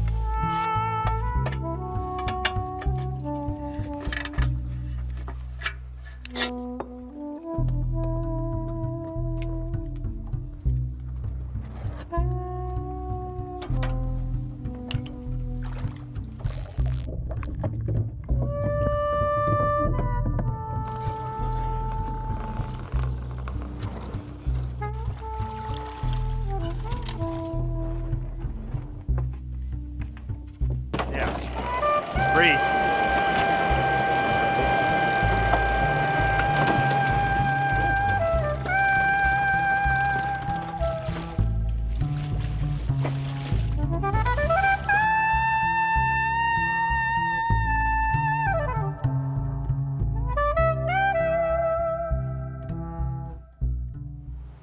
Anchoring, definitely never something you want to see in an ocean race. Something you guys haven't had to do, but I think 3 of the 6 teams this leg did. We know SCA did. We know Brunel pulled their anchor out. They didn't use it. Mapfre did. Abu Dhabi did. And it's also another thing, you want to have the weight as far forward in the boat as you can in the light stuff, and the anchor is placed in the back of the boat. So imagine a lot of the teams bring it up as soon as there's a chance they need to use it, so to get it forward in the boat. Up forward on that. So is it in the back? Because that's where it's meant to be for safety. Yeah. So yeah, but you're basically just trying to get as much weight forward as you can just to lift the stern up and clear the water that way. So everyone's be sleeping forward with the food bags and the spare gear and everything just stacked all the way up forward. At least the stacking doesn't have to move as much as when it's windy, because you're not moving it fully side to side every time. You're just up to the bow, and then here it was like 5 days later at one point they actually then moved it around. Yeah, exactly. It's a lot easier. The tough stacking is when you're doing a lot of tackings, which they did here not long ago, 5 days ago. That would have been harder than that would have been a lot of stacking. But then again, it's the end of the leg, so they probably only had 3 or 4 food bags left at that time. So, but a lot of tacks in the early part of the leg is really hard. That's How heavy is each food bag? 25 kilos. Per food bag? Yeah. Okay, talk us through what's in a typical food bag. You have, the food bag is like a day of food, basically, right? So that's different from team to team. But for example, our food bags, that'll be freeze-dried food. It'll be muesli for breakfast, milk powder, protein powder, some protein bars and snacks. And it's probably very different from what Dongfang race teams have. We see them eating instant noodles a lot, actually. And they even talk about how the caloric value isn't that great there, but. Yeah, I mean, there's a lot of different tastes in the boat. Some like noodles, some like the freeze-dried, and some just want tuna. You probably heard a lot of the eating habits in our boats from Alan and his kitchen. But yeah, Nico, he likes his tuna and his noodles and don't eat much freeze-dried. Tuna and tea, right? He won't even have coffee. No, he doesn't drink coffee either. So he's a machine. He can keep going for I don't know how many days and not much food. It's quite impressive. Canned tuna and tea. But you guys ran out of tea, correct? On one of the or was it honey for the tea? We ran out of a few things. We ran out of honey and we also ran out of hot chocolate. Hot chocolate is quite popular for the cold nights. But yeah, we worked on that, so we brought a little bit extra of that. It's all, it's a big puzzle. You can't take something extra of chocolate and then leave everything else. Then you need to take something else out because you can only weigh up to 25 kilos. It's a little bit of a puzzle, just figuring out what you want to bring and what you leave behind. In each bag. Yeah.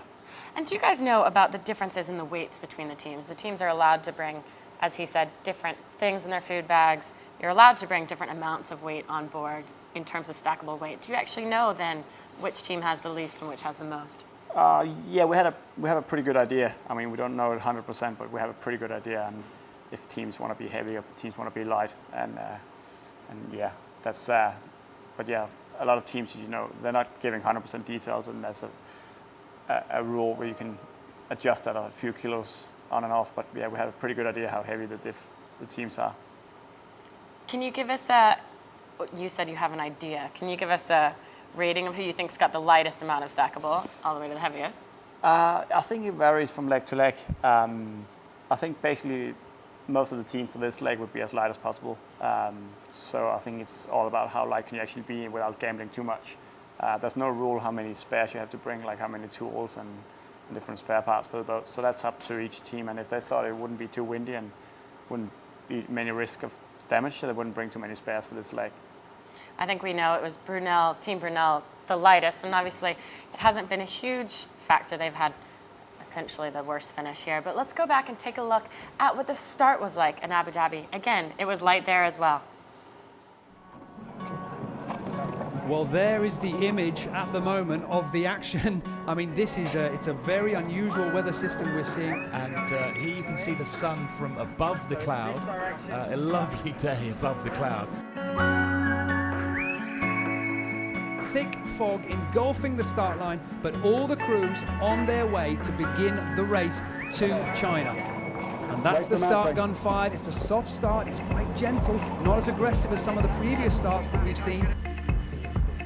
Team SCA heading out to the left-hand side. They started on starboard tack. They obviously think that left-hand side is going to pay. We've got very, very thick fog out there on the water at the moment. Now, this is going to make it quite difficult when you're racing out there. Not only have you got to see the marks, but also judging where the breeze is on the water, that becomes nearly impossible. Can you guys tell us, and tell the people who can't see this very well either, on the virtual, how is it working out from the left to the right side of the fleet? Well, at the moment, Alan, we've actually got quite a nice split going on. We've got two teams heading out to the right-hand side, led by Mafree. Out the left-hand side, Alvi Medica, Team SEA. Dongfeng Race Team got a little bit more conservative up the middle. Alvi Medica on the left-hand side. You can see the bow is down. You can see the dots of the track. They're being forced out to the left-hand side. That shift for Abu Dhabi Ocean Racing is really playing for them well. That's Ian Walker on board Abu Dhabi Ocean Racing. Now let's just have a little bit more of a look at Abu Dhabi Ocean Racing. They've just set their sails onto the bow as they approach this first mark. It will be a bear away and a jibe at this first mark. I don't expect any of these teams to stand on for better breeze. Surely they're going to sail the shortest distance. There's the windward mark passing around the bow. A nice smooth turn to bring the boat onto the downwind leg. Watch for that jibe. The crew winding in the sail at the front. Ian Walker on the helm, jibing the boat over, trying to keep that turn nice and smooth. And they're unfurling their masthead code 0. The sun's breaking through. The skyline's going to be in the background very soon.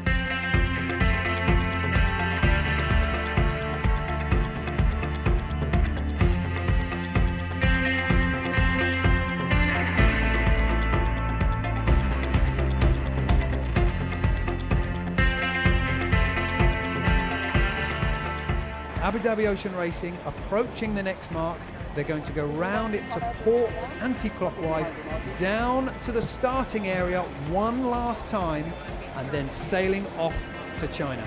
Dongfeng Race Team leading the chasing pack. Charles Caudrelier from France, 40 years of age, at the helm of his boat. Next to crawl their way round the penultimate mark and try and get over the tide. Team SCA bring the bow down. The crew ready to make that transition for the next leg. Here goes the jumper. Triple Salco here, we're expecting, up he comes. Just checking he can stand on things. Here we go. He's almost taken. Oh! Yes. That Yes. is fantastic. Well, that's the winner for me.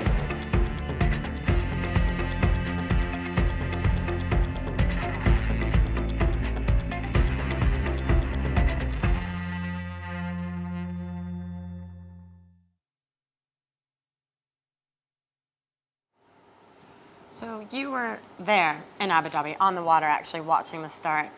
It must have been hard for you, in fact, to watch the start not be racing. But what were your thoughts watching the boats going around?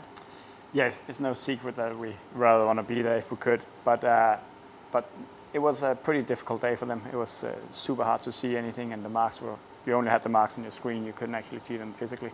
So it was a difficult send-off, but pretty soon after the first lap on the course, like the fog disappeared and the clear skies came, and it was a beautiful send-off for them in the end. It was a beautiful, beautiful send-off. And there we go. We can see Abu Dhabi coming into the Serenity Marina, excuse me. I think we also have on the line a live X with the third place, or soon to be third place team, Team Alvi Medica. Is that Amory? Can you hear us? Jay, I can hear you. We don't have any video at this point. It's just audio. But we're about 45 minutes away. Cruising along nicely. We just sealed to the J1 and 15 knots of breeze. We're doing about 14 over the water, so making some good pace towards the finish line. So 7 miles away if you're doing 15 knots and you're here in 30 minutes, right? Yeah, I think it's a little over that. We've got some upwind work to do once we round the corner, some tacking all the way up to the finish, which of course will add a little delay to the process, but somewhere around there, half an hour to 45 minutes away. That's correct. Okay, well, give us an insight to your team. It's your first podium finish on an offshore leg. How are the guys feeling about it?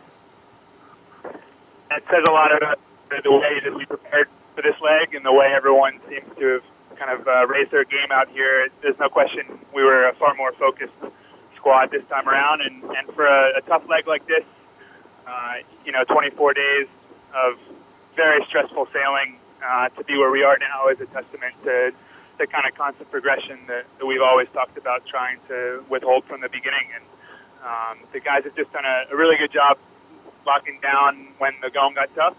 There were a few days where we had to watch some of the leaders sail away, and it only made everyone work a little harder. So the mood on board is a very good one. if that summarizes it in one sentence. I think everyone's really happy to be here, and just looking forward to getting in. It's been a trying couple of weeks.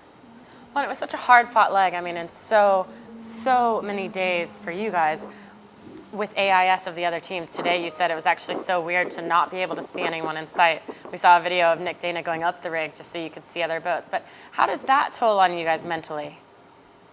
Yeah, we actually, last night we implemented a no AIS rule because it's become somewhat of a distraction, which I think everyone would attest to. And obviously it's a safety tool first and foremost, but it's been obsessive over the last couple of weeks through the Straits. And if you were to look at the race course, it was a fairly confined track. There wasn't a lot of room to spread out all the way from Abu Dhabi. And as you say, the resulting consequences, we spent a lot of time glued to the screen. And it can detract from the sailing of the boat. And there's no question it raises the stress level. You're always aware of when you're slow and fortunately when you're fast too. But that sort of micro-analysis, the scrutiny over sail trim and just the perfect setup of the boat can be exhausting, and it's been nice the last couple of days kind of going offshore and having a little bit of space to play. Everyone's relaxed a bit, but now they're just over the AIS range. Mopfre and Brunel keep showing up every once in a while, and 8.5 miles astern. It's there's no question they're looking back there, but I think the pressure is now off with the finish line in sight here. We're getting some great dock shots, but we'll keep on the line with you because it's amazing to hear how you guys are doing. I have with me Nikolai Sehested, so he's going to say hello and talk to you for a bit. Hey, Emery, how's it going? Sure. Good, great. So, lovely day out here, perfect day for yachting. Yeah, it looks really good from here. Looks like you guys really found a great bow speed in this leg. Do you guys feel like you're just as competitive as Dongfeng and Abu Dhabi, or how you guys feel on the boat right now after a great leg for you? Yeah, we have our sweet spots, and I think upwind and a little bit of breeze. This current scenario right now is one of them. We tried to lighten the boat, and I still think we were on the heavier side of the fleet, which means that any kind of riding moment, specific sailing upwind like this, we feel fast. And conversely, the light air running that we saw a lot of the first half of the leg, we felt a little slow. So it's been nice staying in touch when we did feel slow, and of course we benefited from a few kind of race restarts there on the really light stuff before we got to the Bay of Bengal, and ever since we feel really good about the way the boat's been going, and everyone's very happy with the way it's being sailed, and we've made some pretty remarkable improvements on boat speed, and as Jenny was saying about AIS, one of the benefits of being in touch and sailing around the other boats is it's much easier to learn. That's one of the things we've always stressed is the learning process, and everyone spent a lot of time just trying to study the other boats and angles and sails and trimming and all that kind of stuff. So definitely a positive feeling, and everyone's excited to get in and take it a step further the next leg. I know you guys said you were using AIS to learn, but last night you decided it was a distraction. When did that switch happen? Was it just because you're so close to the finish line now there's nothing more you can do? Is that why you turned off the AIS? No, I just think the closer you get to the finish, the more you start to really focus on something like that in a negative way, if that makes sense. People were stepping away from their trimming stations to look at the monitor all the time. And the last race, we had skids every 3 hours, and this race it's doubled. So without AIS, you don't know where someone is for 6 hours. And with 50, 100 miles to go to the finish, you shouldn't really be spending all of your time looking at the computer when it's not going to matter. We're all converging on the finish line, and at that point, you should really just be focusing on making the boat go as fast as possible. And that was really the impetus. The options for anybody behind us were limited, so we didn't have to worry about someone getting leverage. And it was really just about focusing on trim and tune and making the boat move through the water as quickly as possible. How do you think the relationship between, and this will be our final question because then we have to throw to the dock, but the relationship between Charlie and Will, how is that developing in your mind? Yeah, we talked a lot about the decision-making process, and not that there was anything significantly wrong with it, but it's been, an area of attention. And Charlie and Will have worked really hard to separate their responsibilities to a degree. Will spends his efforts on the weather and the routing, and trying to see Charlie the most up-to-date information he can regarding the racetrack and where the other boats are on it. And Charlie, in particular, this leg has spent a lot more time at the nav station and taking a step back from the helm. Obviously, everyone loves to steer, but I think he felt like he was being pulled in a few different directions. And so he's been working with Will a lot more as far as the weather's concerned and just trying to work on the positioning, the fleet-to-fleet tactics.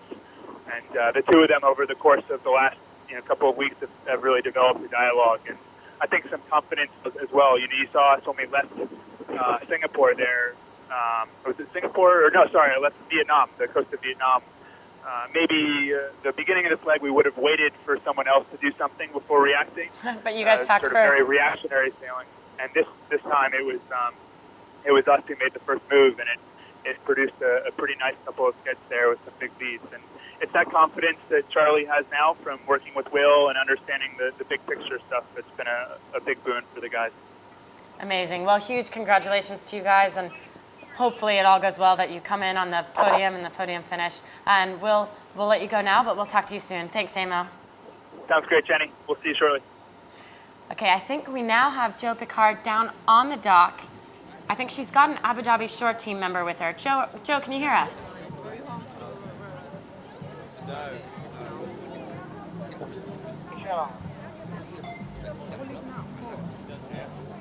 Well, that's Jo.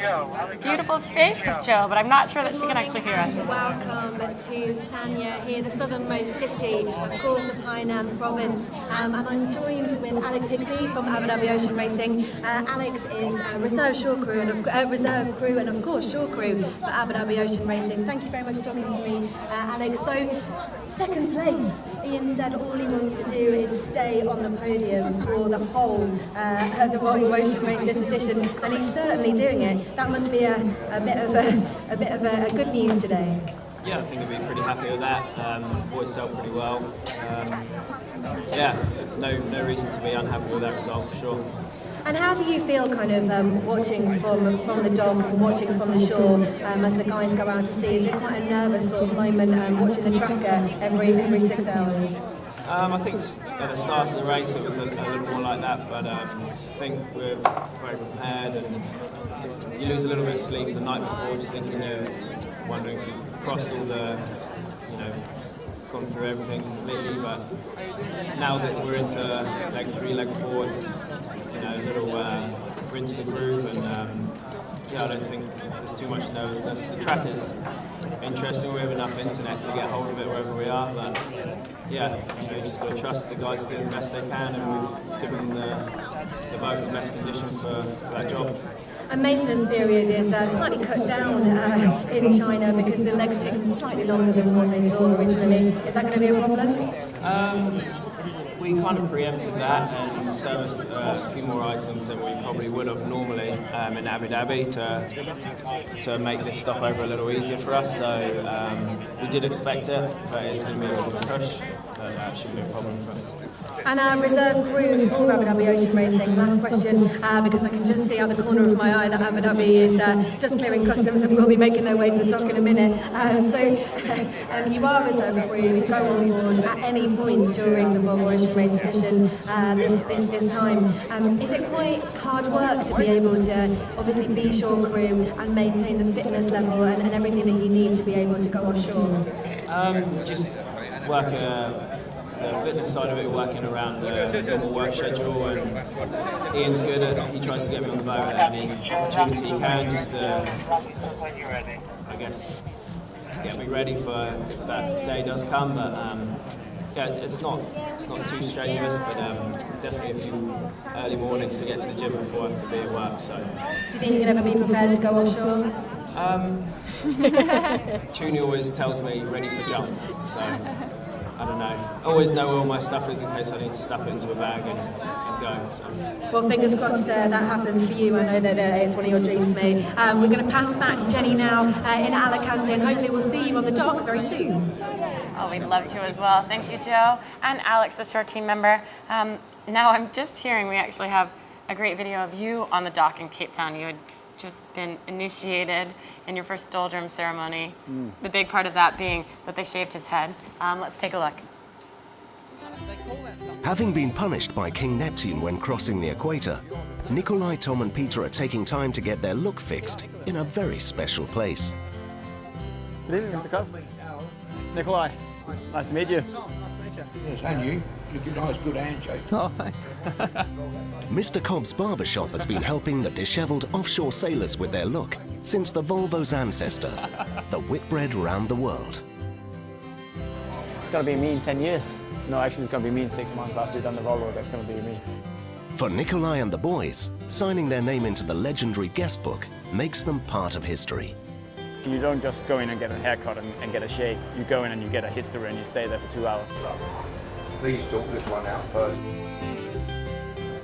When he crossed the equator, they decided to kill him, but they couldn't quite do it, so they got most of his hair instead. Make him like a human being, please, shave, haircut over there. Go into the barrage dressing. Since the 17th century, Cape Town has always been a favoured stopover for sailors and adventurers heading east. Yeah, I don't know what to. I don't know what to do with it. I'm sure I'm in good hands. For those who don't know Pete, his hair is his mojo. I mean, this is his thing. He loved his hair. His long blonde curls has always been his thing. So when King Neptune took his blonde curls away from him, he cried for 2 days non-stop. I really like my hair. Side sweep with a twist. You're doing a good job. You make me look all classy. Maybe your family is going to speak to you again after they see you actually got a proper haircut. Maybe it might not be all bad. Well, you definitely got the best out of what you had, that's for sure. Well, I think they did a good job, at least with yours, although you've gotten it cut since then, right? Yeah, I actually had it cut not long ago. It was still some scar from the first haircut. It was hard to save. What about Peter? How is he feeling? Growing it back out again? I don't think he's left his house since he's got short hair. I haven't seen him since, so no, he's fine. He's growing back out, and I don't think he's gonna have a haircut for a few years. He's gonna let it grow, get his long curls back. Aw. Okay, well, on the dock we have Joe, who has with her now Phil Harmer, who was sitting out this leg from Abu Dhabi Ocean Racing because he wasn't feeling that well. This lady that works for us, Chinese lady, her name's Potato.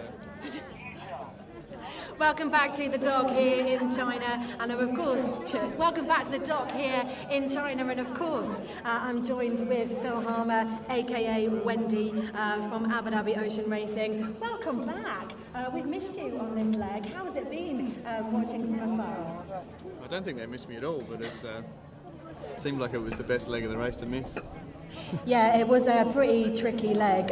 It seems as though Ian's been a little bit stressed trying to get on the podium and kind of make his way here.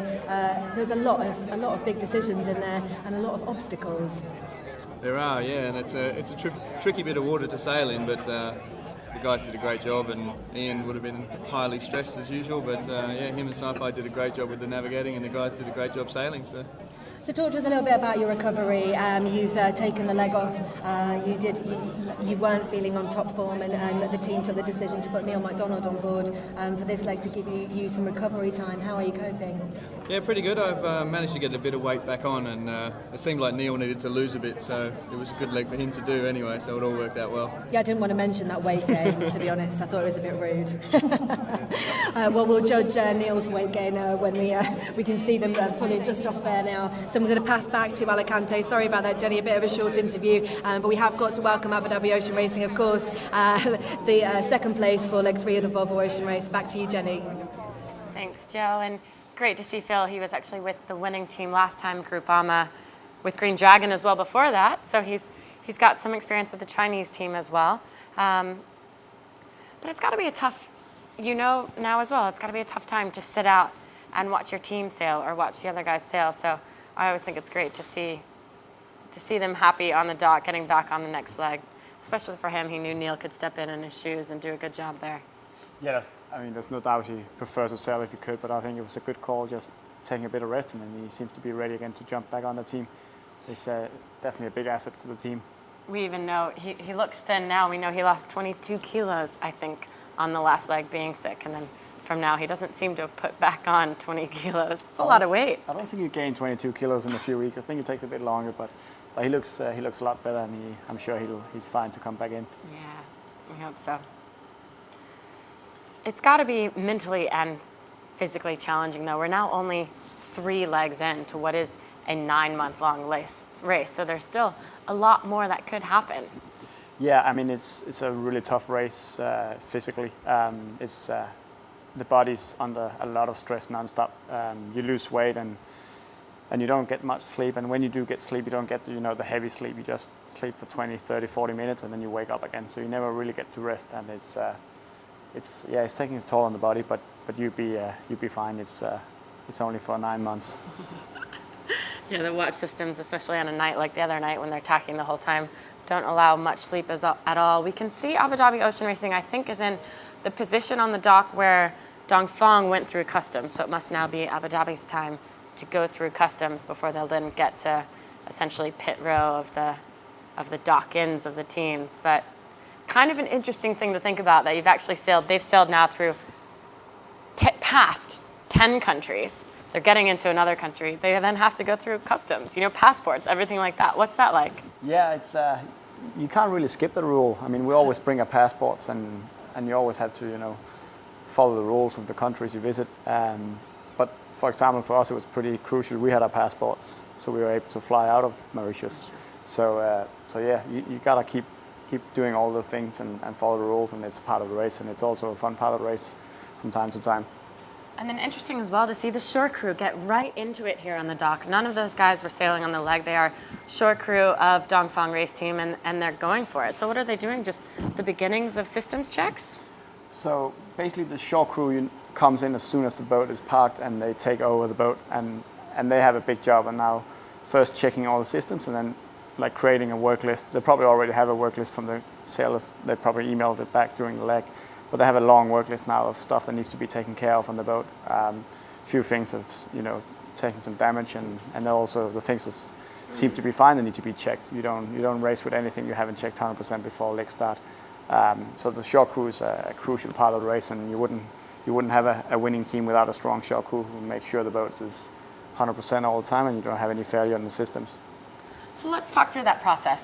The sailors email the shore crews before they arrive. The shore crews then do their initial checkovers. But now there's the centralized boatyard as well, which is essentially Volvo Ocean Race's boatyard because the boats are all one design. How does it go in the handoff from shore team to boatyard and back? So it works really well. I mean, all the boats, they get pulled out of the water at the same time. They get serviced. They all get serviced the same amount from the boatyard, and then they get put back in the water at the same time as well. And then when the boats are in the water, the shore crew and the boatyard work together on the boat. So it works really well, and it's a good way of making sure all the boats stay the same and stay one design. But yeah, you still need your own shore crew as well to do some team details, and a few things inside the boat are team details. So you can't leave everything up to the boatyard. You need to do details as well yourself, so you're happy with the boat and happy with the way it works. So we can see Abu Dhabi Ocean Racing now getting to their spot in the dock. We hope to be able to bring dock cameras soon, but we've also got Team Alvi Medica. They're now 15 minutes out from the finish line. So we just had a live X with Amy Ross, their onboard reporter. We'll hope to speak with Charlie Enright, their skipper, or possibly Will Oxley, their navigator, very soon. But great to see Abu Dhabi's boat. Clearly fenders out, ready to be, at this point, the guys are ready to get ashore, right? Yeah, they're gonna jump ashore as soon as they can and get some proper food and see the friends and family, and then the shore crew is gonna jump on the boat and start preparing to lift the boat out. It's a big job getting the boat ready. It's basically getting lifted out of the water, and the rig is coming out of the boat as well, and then all the systems inside, hydraulics, engine, everything is gonna get serviced, and then the boat will be ready to go again in 2 weeks. It's incredible as well, the number of people that they have there. You can see the yellow shirts being Abu Dhabi shore team and family members, but just the people on the docks there in Sanya. And as we know, it's warm there. It's a tropical island. Well, Hainan being the island, a tropical city on a tropical island, which is basically like a destination for Chinese people. You're going there. What are you thinking? Yeah, it's basically like all the stopovers are normally warm. It's pretty much warm wherever we go, which is a good part except when it comes to the smell in the boat. It's probably a really smelly boat docking in right now, and the heat is not helping it at all. It's just making it worse for the shore crew. But no, it'll be good for to get out and get a bit of heat. It's not warm in Denmark right now. It's absolutely freezing there. So I'm looking forward to join the guys in Sanya. It's freezing, but at least you've showered and have beds. Yeah, I shouldn't complain compared to these guys docking in now. They had the same shirt on for how many days? 23 days? 23 days in a row. On purpose, just to win a bet. Oh, it's unbelievable. In 25 degrees, 30 degrees downstairs, can't be nice walking down there. It's really smelly. Can't smell good in any way. You go for the hug, and family members like, no, thanks. Walk away again. Out of here. Who did you have waiting for you on the dock in Cape Town? I had my parents and my sisters. Yeah. Oh, yeah. So and they also sent us off in Cape Town as well. That's really nice. So it's all. I think it's also a big part for the families, to experience it, and I mean there's no secret. They're following the race day and night because they know the risk takes in this race. It's not a risk-free race. So I think it's also tough on the families to follow the race and be a part of it. So they also enjoy, getting some of the good sides of it as well when the teams are docking in and having some time off. You get that long-awaited hug, yeah. Yeah. And then the vacation, sort of, for a couple of days in a foreign land. I mean, here they actually only have 11 days until the leg start of the next one, so it's got to be maybe 2 or 3 days, and then you're right back into it. Yeah, they'd be pushing pretty quickly, First of all, they need to get the body back in 100%, if they can. I mean, they're going to try to gain some weight again and then get into the gym and get the muscles working. You have some weird legs when you get off the boat.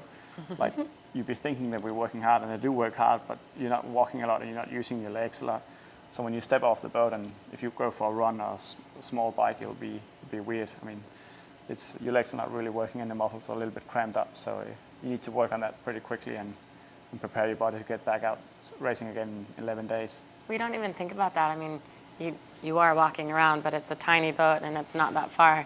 Do your arms get a workout because you're grinding all the time, so it's actually just really your legs it's that just don't. the legs, the arms and the shoulders, and you use that a lot, dragging sails and grinding and driving and trimming, but it's just the legs, that you don't use them a lot compared to what you normally do when you're running or bicycling or stuff like that.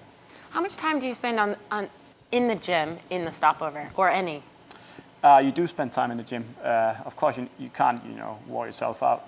But yeah, the first few days you push pretty hard to get the body back and get the muscles working. And in the last few days, when you get close to the leg start, it's more of a stretch and just keeping the muscles working and not like overloading them too much. So it's a fine balance between trying to get back into shape and pushing it too hard. Yeah, keeping fit. Yeah. But also being race ready. It's not an easy thing. And for you, how did you get race ready? Because I know you originally from match racing, and the Volvo was a big step, but a very different step. It's like going from mountain biking to road biking, two very different things. What was your path between the two to make sure you were completely up to form at the beginning of the race? It's pretty hard to draw any lines between match racing and Volvo. But I mean, as I said earlier, it's always been a dream for me to do the Volvo. So since I was young, I was always trying to getting in good physical shape, and then you just have to, when you get a chance to do any offshore racing or anything like that, you have to learn as much as you can, but always have the basics ready to go, like the physical strength and the mental, accept in your head that you really want to do it and you really want to do whatever it takes to finish the race. So there's many ways you need to get ready. Well, we'll talk soon about Team Alvimedica, who are, of course, measuring the levels of fitness very well. That is exactly what Team Alvimedica is in this to do, to measure the stress and especially on the heart of the sailors who are going around 9 months. But I think right now we're trying to get CEO Knut Frosted on the line, back on the water. Knut, are you there? Can you hear us? I don't think we have him. Okay, we do know Alvimedica is within 15 minutes, and that was about 5 minutes ago, so probably 10 minutes of the finish line. And we do have that video of Alvimedica and the stress test. Let's take a look. At the end of each leg, the Turkish-American crew's health is placed under the microscope. For the first time, we actually shown on the first leg that they lost more muscles compared to body fat than I've seen before. So we started to try to change the food on the leg too, and also we adapted a sort of an easy training session during the races when they are calm, not very well. One very, very important thing which few people knows about is that if you lose muscles, you lose your brain. Actually, it's very interesting because the concentration ability is going down. Is that true? The reason why we have to take them straight from the boat is because we don't want to have any influence from what's happening around, like they come in, they're eating hamburgers and things like that. The food they have on the boats, which are dry freezed food, is very similar, which you can't believe in what we eat in fast food and processed food normal person eats. So it's a perfect situation of looking how the body reacts on this not very healthy food. Some of the data we will have actually already tomorrow. For example, how much body fat and muscle like that. And some data for the blood we will have within 24 hours. But some of the data we spare for research purpose, and that will be very sophisticated data. So that's what it is. We divide it in different parts. What's happening to these sailors are actually developing a pre-status of diabetes, and also show risk factors for heart disease. And that's very surprising. And even though they're working very hard and they're on a very high energy level, they're actually gaining fat in the abdominal situation, visceral fat. What I've been surprised of is that if you compare to normal person in the normal life, like a stressful life, this isn't so far away from what they are experiencing. You don't have enough of my clothes. If you compare this to a normal person in a normal life, it's what they can do for maybe a couple of years, these guys do on 1 year. So even though the crews are dedicated athletes, the extreme regime on board can result in unseen and potentially lasting damage to the body. So even you've just learned something new. Abdominal fat on each leg. What kind of test do you guys, I mean, that's to the extreme, obviously. Avi Medica is all about actually testing every part of their medical and physical fitness after each leg and for the whole 9 months. But what do you guys do? The other teams still go through a medical regime each time they step off the boat after a leg? Yes, all teams still get checked, but it's a lot less than what these guys are getting through. On our team, we basically just checking the weight and yeah, if there's any issues, injuries, anything, we deal with that. But we're keeping it pretty easy. Beautiful shot here off the coast of Sanya of Avi Medica approaching the finish line.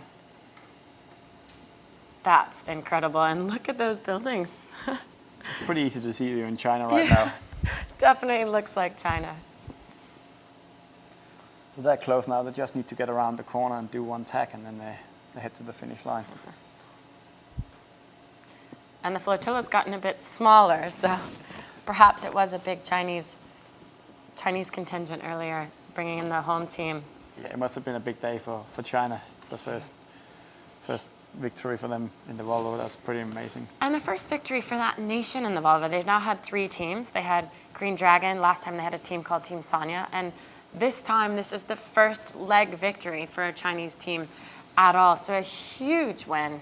And of course, even made better by the fact that they're now the overall leaders. So not just a random leg win, they're now the team to beat in the Volvo Ocean Race, which is incredible for China and for Dongfang Race Team. It's definitely a big day in China. I think it's also really important for the growing of sailing in China. There's a lot of different sports in China, and if you want to make sailing really big there, you have to get some good results. And it's good as well. Avi Medica is an American and Turkish team. Avi Medica itself being a Turkish company. On board, the skipper and the general manager, essentially, of the team, Mark Towell, they're American, so they've brought in a couple of American sailors with them as well. But those 2 countries, I mean, I know personally American, it's not nearly as big for us sailing as it is, say, for France or Britain, but also Turkey. It's a really interesting place to now be having a sailing presence. There's been a few Turkish teams the last few years in different classes, but yeah, it's definitely growing, and it's still a lot of growth to come compared to some of the European countries. But it's great to see that companies from Turkey and smaller sailing nations is joining the Volvo Ocean Race and doing a big effort to get into it. And speaking of smaller sailing nations that are now making a huge presence in the sailing world, United Arab Emirates and the Abu Dhabi Ocean Racing Team, Adil Khalid has now done 2 races, or this is his 2nd race. But they're becoming to do a lot of sailing now in the UAE. Yeah, it's been amazing to see the growth in the UAE the last few years with all the sailing schools and the clinics and how they embrace the sailing, and it's paying off. Now you can actually see how all the dinghy classes is growing and how they start doing really well and get good results. So it's amazing to see what they've done and how it actually worked for them. This is Bowman Justin Slattery leading the way off the boat, just like he does on the boat on the bow. Great photos. They've been looking forward to that moment for many days now.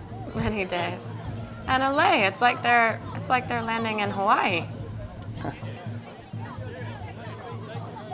Sci-Fi Navigator must be proud of some decisions. We heard a couple times Sci-Fi and Ian making decisions about being conservative instead of essentially not making a flyer, but making sort of a more bold move. And they've got to be proud it played off.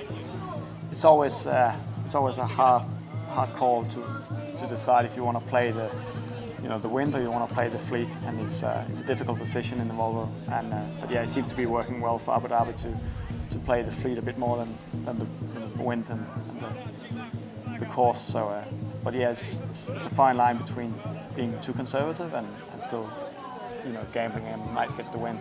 Incredible, though, the crowd here. I love the umbrella over Justin and the coconut drink, obviously. Adil with his flag. It feels very tropical. The flowers, the coconut drinks, the sunbrella. It's amazing. Looks like they're having a great time. Yeah, it definitely looks warm, doesn't it? I think that flag's seen more countries than most other sailors. Exactly. Well, they've seen 7 countries. They've seen 10 countries just on this leg alone, actually. 7 seas they sailed through, 10 countries they sailed along, which I think just for one leg is pretty impressive. Although the leg did take 23 days, so.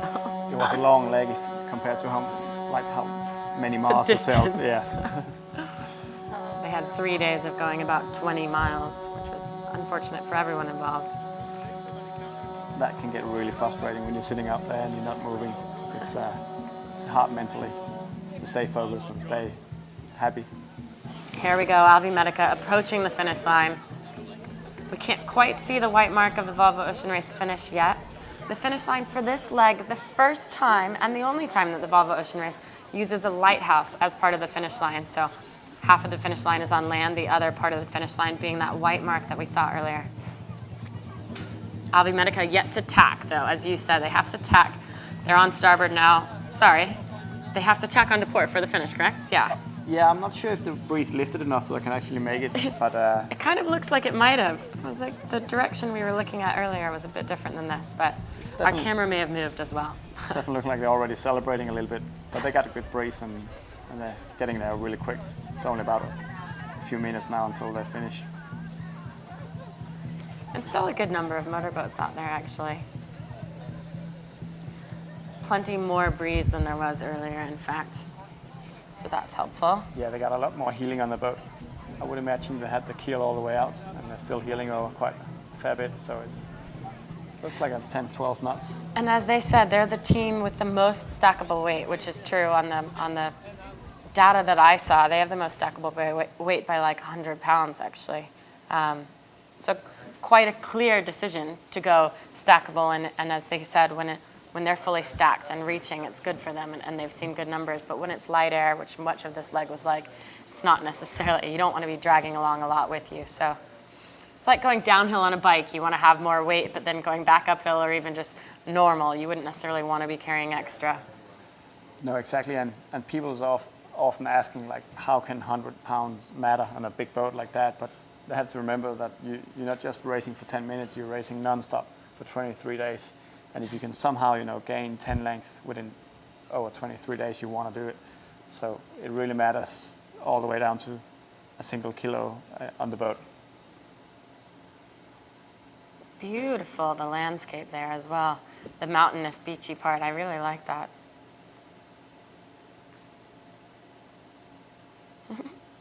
And the little sailboat motoring along totally in their way.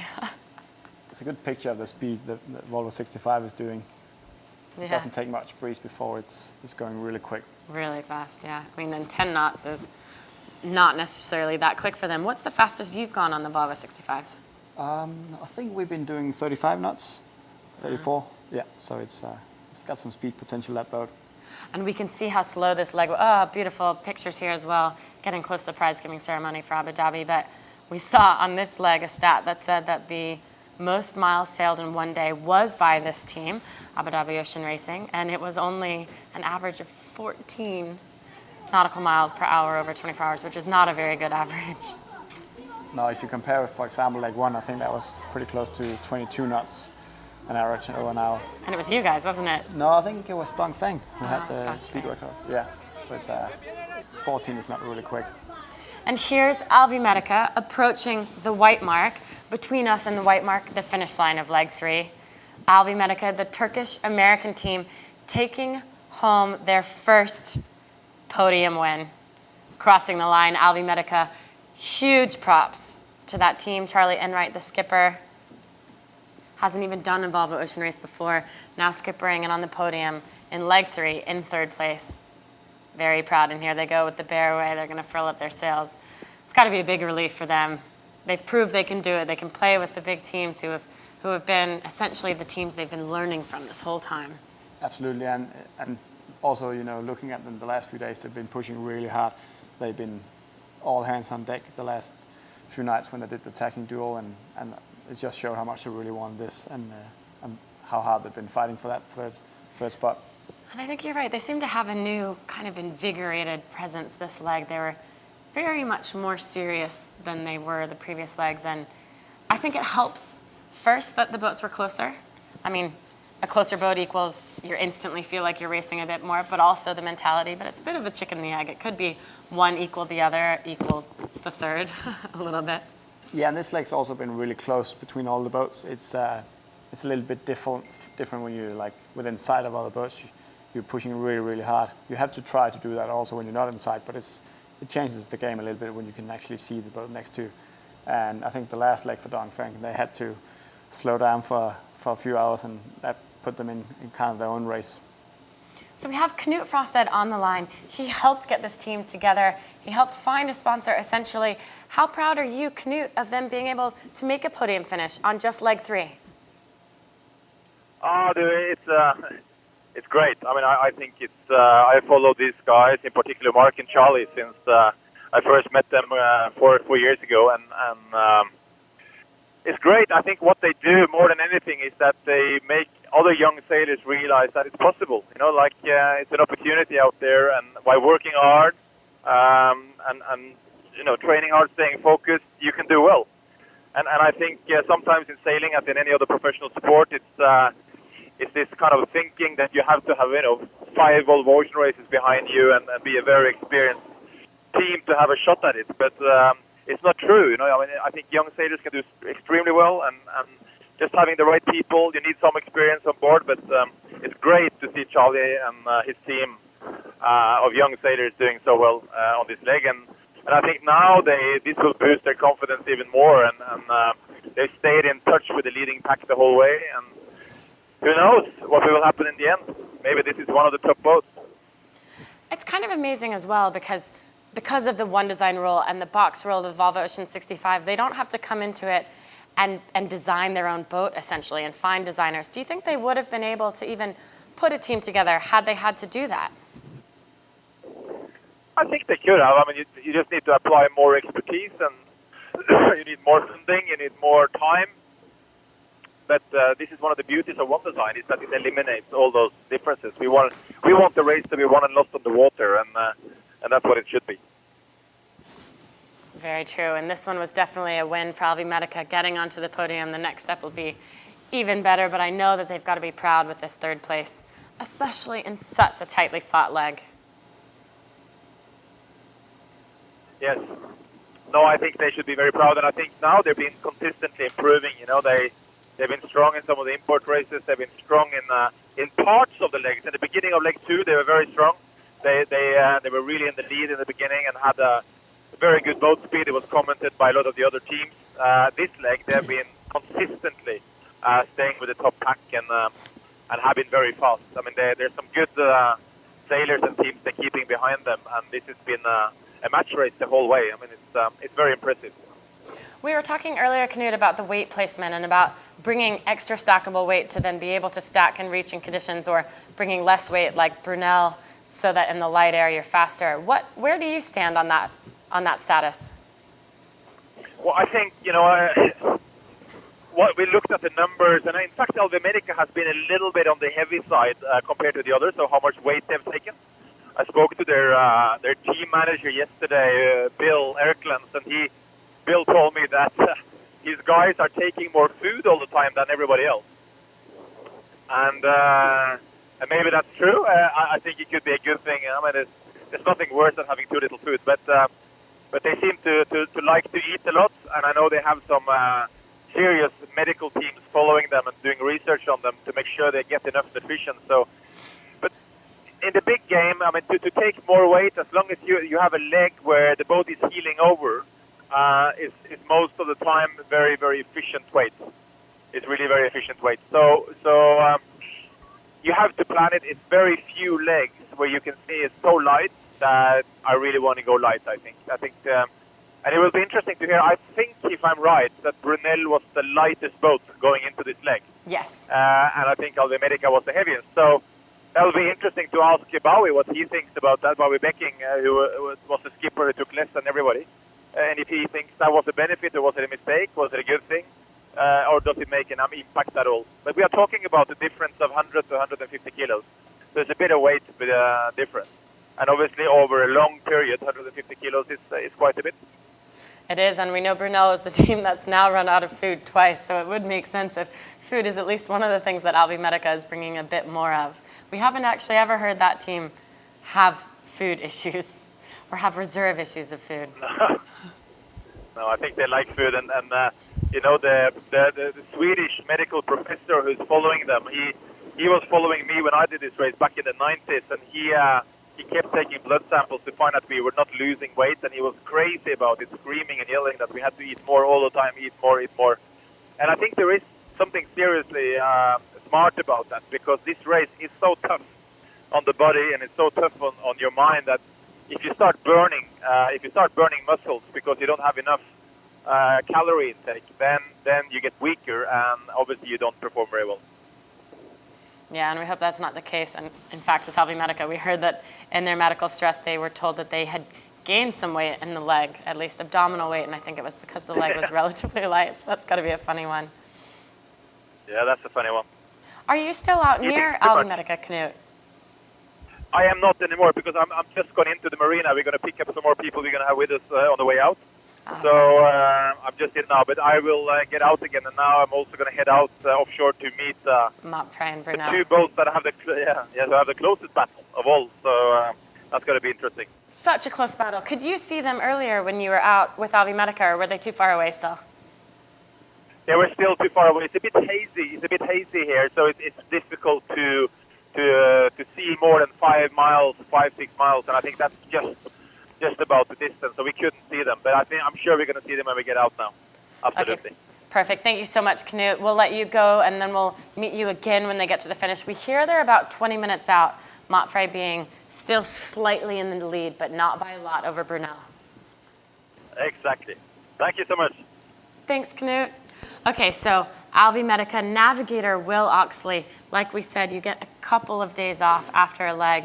This is what he was able to do on his one day off in Abu Dhabi. Alve Medica navigator Will Oxley has finally managed to get a day off and is taking his wife and kids time traveling. This is one of the top sites in the world for the ancient coral reefs, and so what we're standing on is what I used to study just a few years ago, but this one's more than 30 million years old. I struggle from day to day, but to think about something 30 million years ago is hard to get your head around. It is amazing to think. The other thing I think is what's it going to be like in 30 million years' time? Are people going to be clawing around these buildings looking at, wondering what these people did 30 million years ago. So when I started out my working life, it wasn't really an option to be a professional sailor unless you skip at a charter boat, and I went on to become a marine scientist. I thought I had the best job in the world then. I lived in the middle of the Great Barrier Reef, and my speciality is coral reef ecology and looking at change in coral reef ecosystems. But we were looking at the scale of decades to tens of years, not millions of years. It's a pretty unique experience. Obviously we've got plenty of desert in Australia, but we never, it's not the sort of thing you ever go to, and there's just miles and miles and miles of dunes and sand, and it's a great thing to be able to bring the family out and do something different. We're very privileged. Not many people get a chance to see this sort of stuff, so it's great, and it's really nice to be able to share it with Will. I mean, it's hard to get into the stopovers sometimes, but we try as hard as we can to do as much as possible. He is very passionate about the ocean, and I guess this is another whole angle on what the ocean used to be like 35 million years ago. This was an ocean bed, and it's incredible even to think about it, but you can almost imagine it as you're driving over the dunes. For the sailors, jumping out of the boat and full racing mode back into family life takes a little bit of adjustment. It takes about a day to slot back into it. It's not, and we are used to it. It's been their life the whole time. Even as a marine scientist, I was at sea for 100 days a year often. In many ways, I feel hopefully Sue agrees that it's a better lifestyle now, because when I'm away, I'm properly away. Sue can get on with it, organise things, but when I'm home, I'm really home. As opposed to, as a marine scientist, when I wasn't at sea, I would be gone at 7:15 in the morning, be home at 6 in the evening, and then work all the time. Whereas now I can pick and choose the work that I do. And when I'm at home, I can take Isabel to school, pick her up, I can be her sailing coach at school and all that, and so it's been a much nicer existence, I think. We get very good at just getting on with life. So when Will's at home, it's fantastic, and we get to spend a lot more time and quality time together. But when he's away, life goes on, and we're pretty busy. Izzy has a lot on, I have a lot on, so it balances out quite well. But it's precision planning. So when the Volvo starts, we just say, is it going to work? What's going to fit with your work, my work? And then we have a spreadsheet, and we know where everyone's going to be on which day, because you can't do this race unless it's right for the family. So cool, his 2 jobs, and a really incredible guy. You haven't sailed with him, but your skipper sailed around the world in this race on camper with Will. What do you know of him through Nika? Yeah, I don't know him that well, but I mean, obviously he's a fantastic guy to be around, and there's always a great atmosphere around him, and he's really friendly and helpful, and he's impressively good as well. Like he's got a skill set that I haven't seen many other places in sailing. So he's quite a unique guy, and that was one thing we were really happy to have him around for. When we had our issues at Lake 2, he was just a solid guy to have and help you out when you're in trouble.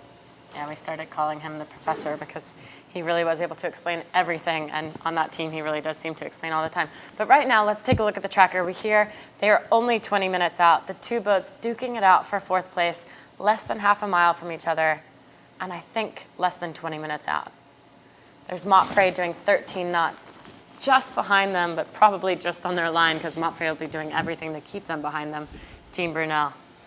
It looks like it's going to be really hard for Brunel to get around them. They're in the same line, and they're heading towards the finish right now. So it's a tight battle, but there's not many passing lanes right now from here to the finish. Brunel, 15 knots. We saw Montfray just doing 13 a second ago, but it's almost like it's too close now. It's always, a bit of feeling to be that boat who's going to lose out, but it's a part of the race, and you keep pushing until the end. And I mean, it shouldn't be any difference if you lose by 100 meters or 2 kilometers, but it's always really bitter when you're like so close to the team in front of you. It feels like it, doesn't it, if you lose by 100 meters? It's horrible. I mean, the really impressive thing is over the last 15 hours. We've seen Brunel come from about 5 miles behind to about 0.5 miles behind. So it is like they have continued pushing until the end, and they haven't run out of racetrack yet. We can never say never until they have both crossed the finish line, but it's a hard pass in this situation with this angle of wind to the finish. Their last opportunity is going to be the tag, if they had to do a tag. I think we saw on Aeromedica they lifted enough to actually stay on that tag all the way to the finish. But yeah, if they run out of racetrack, they're going to be a little bit upset and a little bit disappointed the racetrack wasn't any longer. It looks like they've been having a little speed edge the last few hours. Although it's almost like Mapfre, they didn't have it in Cape Town. They were the team that was ahead and had been ahead for days, if not weeks, of Team SCA, and then they just parked up underneath Table Mountain and SCA got around them. So it's almost like for them, this one might be a bit of redemption to keep a team in their rear view all the way until they cross the finish line. But you know, we won't know. Look at that Hobie cat. Tiny little catamaran on the right side of the picture. Well, Alvimedica makes it look tiny. It might not actually be that tiny. And then cool Chinese fishing boat.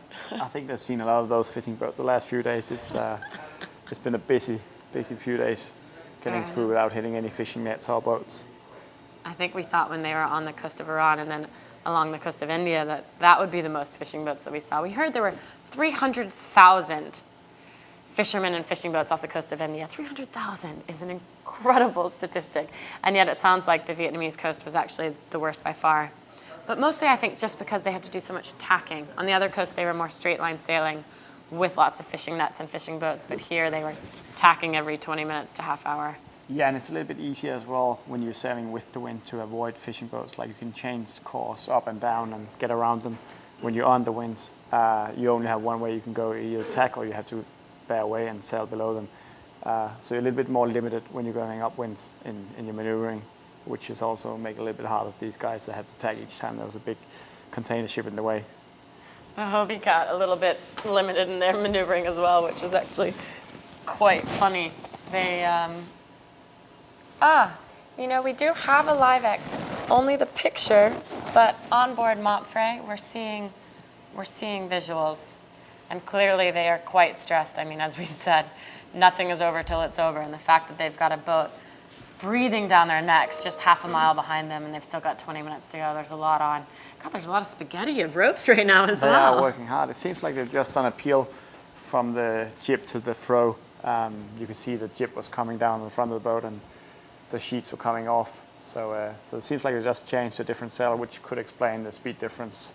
They seem to be a little bit slower the last few minutes we've been watching them. So why would they go to a froe at this point in time? If the breeze is getting lighter when they get closer to the shore, they want to have a bigger sail to generate more power. And you can see now on the feed they have the speed up again, which means the new sail is working. And it could also be that Brunel has been on a froe for a longer time, and Mapfre just realized that they need to peel to get the same speed.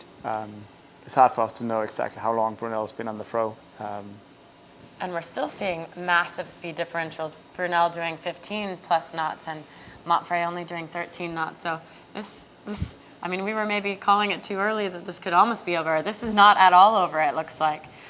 Once you switch from a J1 to a froe, how much more setting up in terms of sheets and trimming the sails appropriately does it take before you're going full speed on that sail? I mean, there's a big difference in how good your peels are, but you can do a really good peel in 10-15 minutes where you actually, from your beginning to peel, and when you're done doing it and you have the old sail on the rail of the boat and using it as a stackable weight. So yeah, but it takes a few minutes. It's really hard to do it quicker than 10 minutes. So you lose speed and you lose time, but it's in a bigger picture, it's often worth it.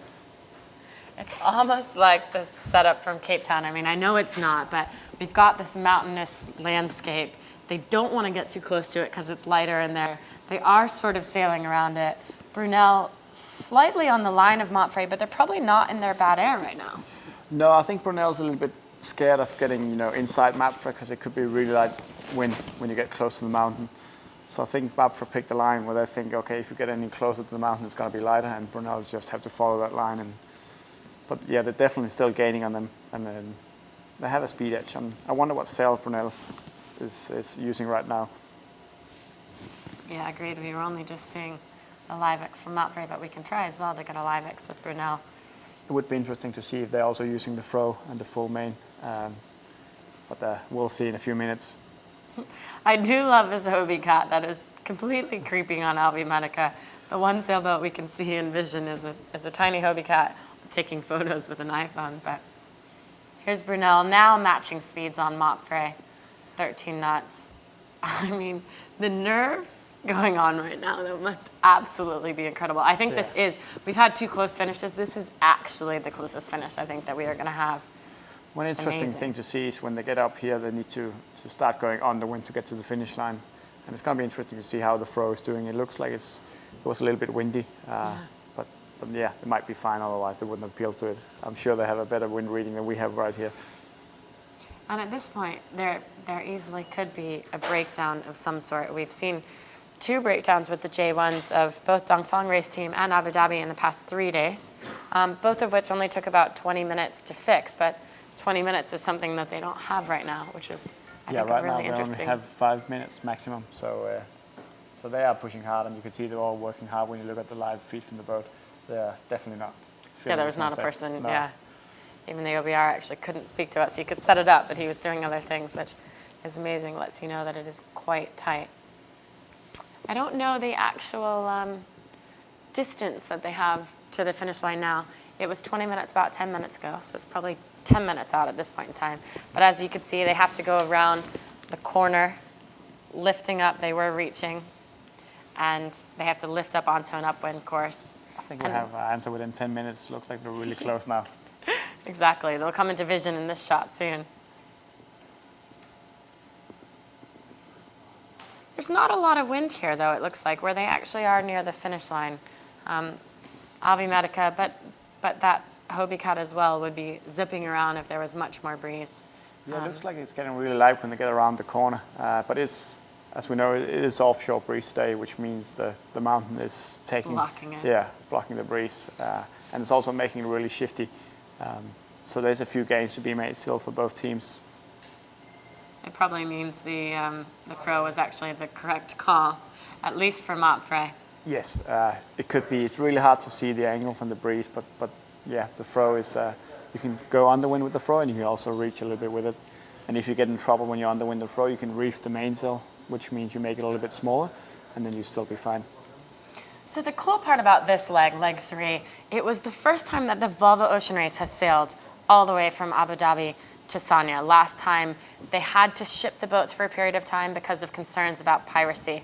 But the explorer, who's famous for having discovered this route, Marco Polo, so we sent out throughout the leg a little mission to see what the sailors knew about that explorer.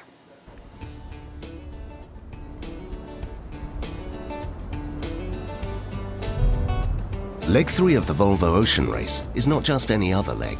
It is steeped in history after being pioneered by Marco Polo, the adventurer who brought back pasta amongst many things to Italy. Marco Polo. Good sailor, no? If I say Marco Polo, Is an Italian fashion guy or? I use Prada. Marco Polo was an Italian merchant. I think it was like a family business.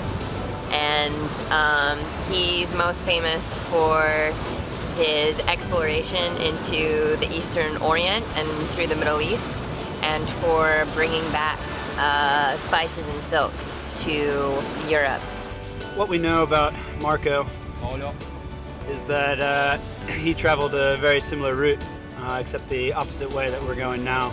We're not too sure about anything beyond that. We know that Marco and his father and uncle spent a lot of time in China, but everybody's not quite sure as to all the stories that Marco would have told were actually true.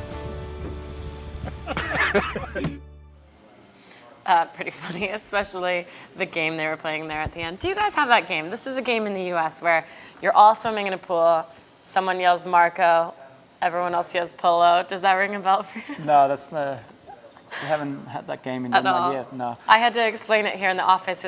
It's a game of tag, literally, but the Marco person is blindfolded, so they're just saying Marco in a pool, and everyone else has to say Polo, and you're trying to swim towards the sound and hit the person. It's basically because he wasn't a blind explorer, but he was going out on an exploration that no one else had ever done before. So it was a really funny thing that We don't have that game. apparently we only played in the U.S. Our game is called water polo. Right? It's a little bit different. I know but that it's, one It's a too. little bit better, I think, than your game.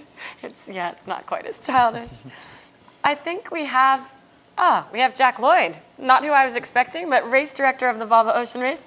Jack Lloyd clearly watching Mot Frey come around the corner there. That's an amazing shot. I don't think Jack can hear us, unfortunately, but he's the man who makes some huge decisions around here. I think the hardest one weighing on his shoulders was putting in the ice exclusion gate during leg one just to ensure the safety of the sailors. Jack now out of the shot, but we do have Knut Frosten on the line. Knut, you're down there with Mot Frey and Brunel, correct? I guess that's a no. He is down there with Mot Frey and Brunel, but he's not on the line. But as you can see, Mot Frey, we haven't even seen Brunel come in vision yet. So while it looks close on the tracker and it feels close, half a mile is still half a mile. It's got to be interesting to see when Brunel is popping around the corner and what sail they have up. It's definitely tight, but I think it looks pretty safe from up for right now from where we're seeing it. And there's a good puff, and we know the fro is maybe way too big for a breeze. Knut, are you with us? And can you tell us quite how much wind there is down there? It looks like Mot Frey's got too much sail up. Yes. Yeah, can you hear me? Yep, we got you this time. Yes, fantastic. No, I'm just with Brunel, and I can tell you this is exciting. We have Mot Frey just got a massive gust, and then the wind dropped completely, and Brunel is now getting into the same hole with no wind, and Mot Frey starting to hoist the jib. It is so little distance that if one of them really messes up the last tack, if Mot Frey messes up the last tack, Brunel can actually pass them. And it's clear looking at Brunel that they have not given up, but this is not over, because they do have to make one tack to get into the finish line, most likely. And the tricky thing now is that Bowie Becking has decided to go closer to this headland, and there's quite tall mountains between and behind here, so he's taking a risk. He's cutting the corner, but he's going to have less wind. If it works, he will get out on the other side with a shorter distance.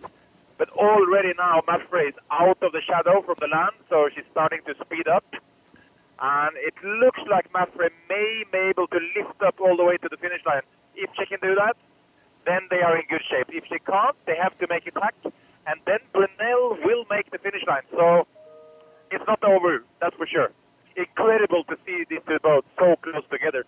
And I think the worst is not that they are so close together after so many days, but they have been so close together since they left Abu Dhabi. Every day, every night. Can you see what sail Brunel has up, Knut?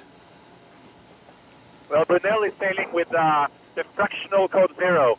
She has the fractional code 0, and she has the jib ready to go up. They're still keeping the big sail because they're now just working themselves through a lighter patch here. And it's getting really, really light for them. I think honestly, Brunel went a bit too close to the headland. I think they wanted to get an inside lane and cut the corner, and they pay a price for that right now. I'm looking at them. They're both slowing all the way down, doing 6-7 knots, and they have to work through this light area. And Mot Frey is already out of the shadow, and probably now sailing away from Brunel a bit. But it's not over before it's over, and we know in this sport in sailing, things can happen. But amazing to see that these two boats are, they're pretty much exactly the same distance between them as last time I saw them, and that was when they left Abu Dhabi. 23 days, 18 hours and 18 minutes ago. I'm so nervous right now for both of those teams. I'm like, oh, Mot Frey, you don't want them to lose, but Brunel, you don't want them to go too close.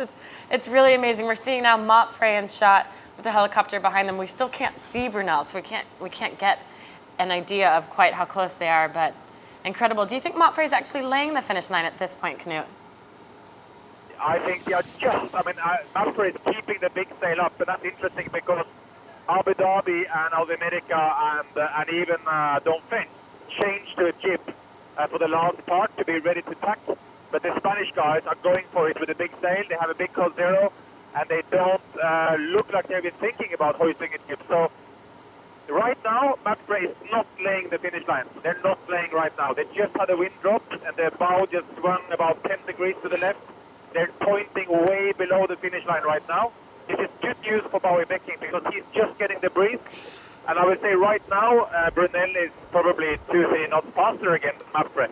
So they're catching up big time catching up for Brunel. But I still think the distance is too big. But if Mapfre have to make a tack and Brunel can avoid it, this can still go the other way. It's no doubt about that. It looked like Mapfre is getting ready for the jib now. They're sending guys on the bow and preparing the J1. There's definitely a bow team ready for the jib, right, Knut? Yeah, they're getting ready. They're just starting to prepare for it. I think that was almost illegally late to got the jib up because they waited to weigh into the strong breeze. And obviously they have to twirl the Code Zero. And it's quite a bit of breeze there. I think we have about 10, 12 knots of wind on the finish line. So the other boats actually have to do a big bear away to get the proper furl. And I think Mapfre, well, it's questionable whether they can afford that. But they are working like crazy to get up to the finish line. They may now get the lift, and they're lifting right now. They're just pointing at the finish mark right now. They may make it. If they don't make it, oof, that's going to be a tough tack. You'll have to let us know when it's coasting distance for them to the finish line, because there's only so far that you can go until you actually just momentum could take you across without tacking. Yeah, no, I'm leaving Brunel now. Brunel now is they still have the little inside track advantage, and I'm getting up to Mapfre. Mapfre is working like crazy to Sabi and his guys to sail high as possible, and they get fantastic lift right now. The lift meaning that they're sailing much higher. They have a 15, 20 degrees lift, and right now they are definitely making the finish line. But this changes every 10 seconds here. It's very gusty close to the land. So right now they're pointing, yes, they're pointing on the finish line. They're just making it. I think your description, and we can figure out, in vision, we can figure out where the finish line is, because every now and then when they lift and they're pointing it, we're like, okay, it's coming at us, that's the finish line. And it bears away and it parallels the shot that we have on camera, and they're not laying. So it's a really good, helpful description. But it looks like they have too much sail up in each puff. It seems like they're easing the sails out each time the puff hits them, and so if Brunel's get a jib up, they might have a shot at getting them if Mapfre is not laying. Yeah, no, I have to say that right now Mapfre is laying. They are going to lay. Now there has to be some kind of miracle for Brunel or disaster for Mapfre for this to change, because there is only 5-6 boat lengths left, and Mapfre is having a good pace, and they're having a very nice wind direction here in the end, lifting slightly. And they're clearly inside making it. So they are going to make it. They even left the whole idea about hoisting the jib. They're hiking on the rail instead, getting the weight out. And it's Andrea Fonseca, the Brazilian from Santa Catarina in Itajaí, who is driving the boat across the line. So one boat length left. Then there we have Mapfre finishing leg 3 from Abu Dhabi to Sanya. In 4th place. Winning that exceptionally close fight. Mapfre crossing line, as we can see right now, the white buoy, the red boat. That was a tight battle. For 4th place, it was 4th place, but it was an incredibly tight battle till the end, so they're going to have to be happy with that. That was really tight. Brunel must be a little bit disappointed. It seems like they've been wheeling in Mapfre the last day and getting so close and missing only half a minute. That's going to be a little bit painful for them tonight. Such a heart stopper in there. As they said, Mapfre bearing away to furl up that huge fractional Code Zero. Anthony Fonseca driving, because Xabi Fernandez is skippering for the first time on this leg. He's normally sailing with Iker Martinez, but Iker has stepped off for this leg to go and do some Olympic sailing. But Xabi letting Andre drive, he just must think he's better and he can make better decisions when he's not on the wheel.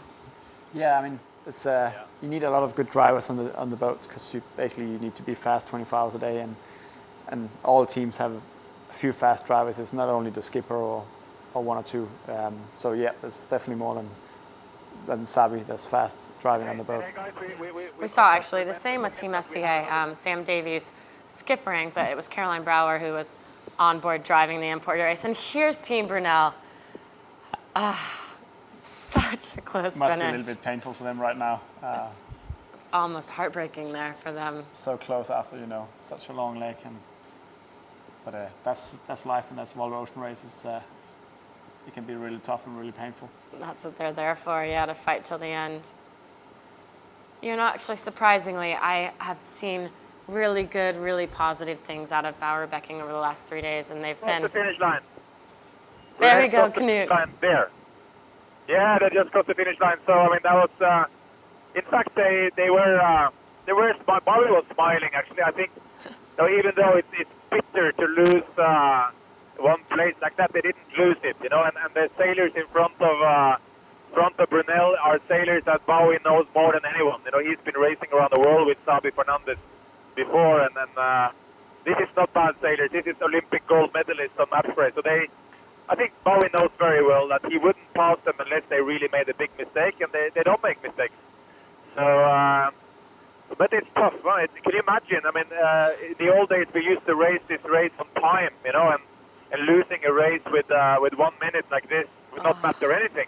Yeah. But now it's the same whether you lose it with a day or with 1 minute, and that's harsh. That's tough.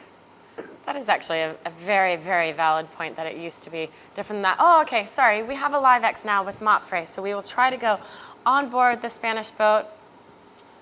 Perhaps it's only a phone call. Can you hear us? Yeah, I can hear you. You want to speak with Xavi? Sure, we'd love to, Francisco. Thank you so much. Yeah, That's Fran, Give the me a second. onboard reporter, trying to get Xavi Fernandez, the skipper of Mopfre, for us. Hello? The skipper for this leg. Xavi, Jenny Telek in race control. Yes. Can you hear us? Yes, how are you?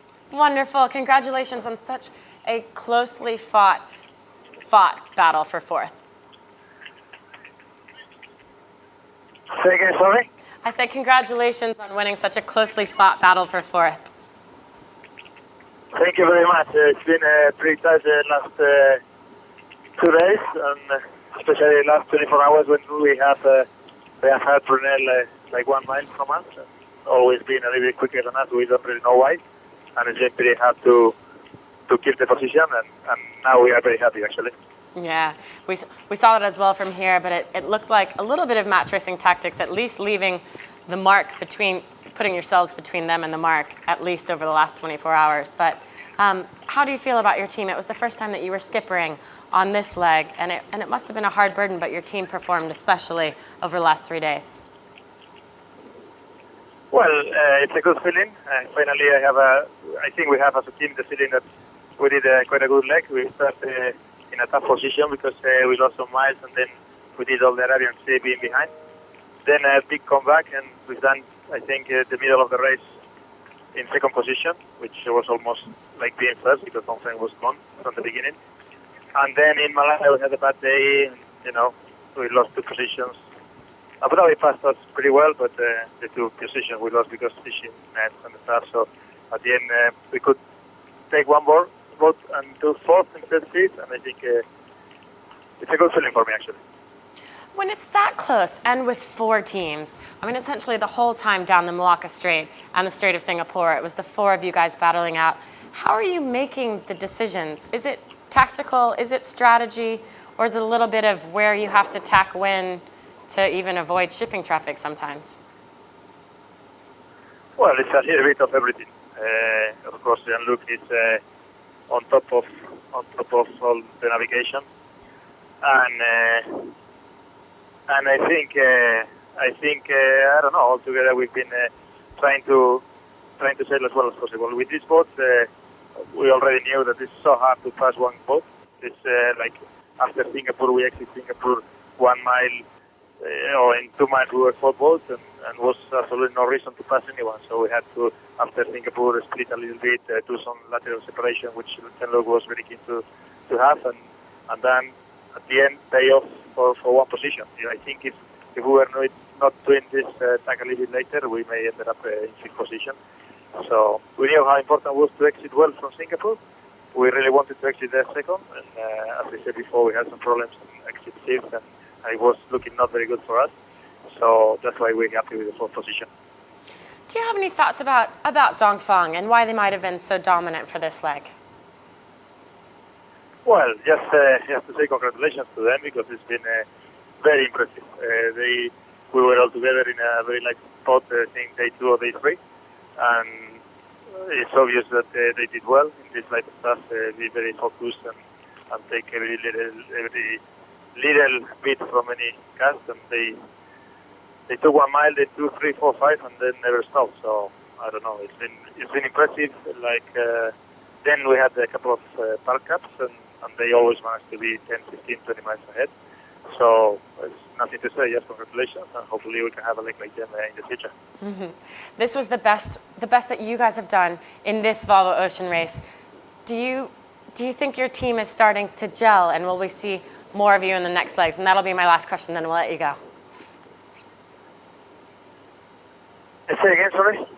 I said this is your best finish so far. Does that mean your team is starting to gel, and will we see you doing even better, performing better in the following legs? Yeah, I think. I think last leg, second leg, we did very well as well. Like we were in the lead maybe 2 weeks or a week and a half, and then lost some positions.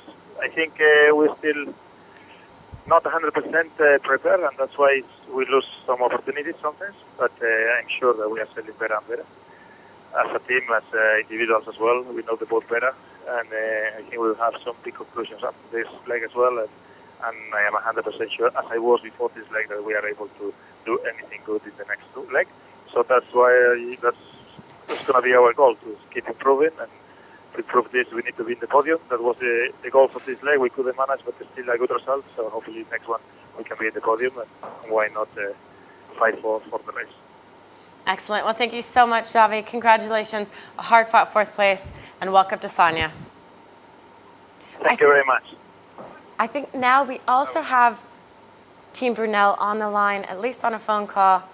Can anyone hear me? Maybe not. No Brunel. Yes, Hello? Stefan. Are you there? Mr. Bauer, there he comes. 1 second. Perfect. That's Stefan Koppers, onboard reporter of Team Brunel. Bauer, Jenny Tulloch, Race Control. Must be a bit of a disappointment, especially such a close finish for you guys. But we've seen you've actually had a really, really positive attitude over the past couple of days and had a smile on your face, Knut told us as you were crossing the line. How have you kept it together like that? Well, of course, we'll be an expensive point here by losing just out to Mafra. But yeah, we still, I think, a pretty good leg. We had a bit of issues coming from Singapore all the way up to the Vietnamese coast because we were lacking speed for some really strange reason over there. So, but besides that, yeah, we sailed all right. We had our bad moments, we had our good moments, and as long as you just can all look each other in the eyes and you've done the maximum of what you can have been doing on a leg like that, then I think you can still have a reason to smile. Fair enough. I think you guys did it better than any, but we saw you started running out of food, what, 2 or 3 days ago again? Is that actually true? Are you out of food now? No, we have plenty of food. We still have got for 2 days left over. So that's always a little bit of a psychological game. You don't know what gets feed to other teams. So we are set till the finish. So that's a good thing. I have with me Nikolai Sehested from Team Vestas Wind. He's going to say hello. Hey, Bao. How's it going? Yeah, oh well. How are you? Yeah, I'm good, thanks. It's been interesting to follow you guys. It seems like it's been a little bit up and down with you guys and your boat speed. Do you know what's different from you and Dongfeng, or has it just been about breeze and what conditions you've been in? Sorry, can you repeat that? Yeah, it's been interesting to follow you guys from the sideline, and it seems like there's a little bit of a speed difference from different conditions. Do you think it's just what conditions you're in, or is it also a matter of the boat setup and how much weight you bring and stuff like that? Yeah, that's the strange thing with the one design. Just sometimes for no reason, just somebody goes really fast, and or the other one goes really slow, or whatever you're going to put it. But some boats have edge in certain conditions. Dongfeng had sailed just an excellent leg. They had the luck on the side, but they just did a marvelous job. So I think it's great for sailing that they have won. It's great for China, of course, and it's a big population over here. So congratulations to them. But yeah, it's still a long race to go, and they know that as well. Bauer, you wrote in your blog a couple days ago that there was something like oil on the front of your boat. Were you guys able to get that off? You essentially said there was black smudge on the front, and you felt like it was making you slow for quite a while. What happened there?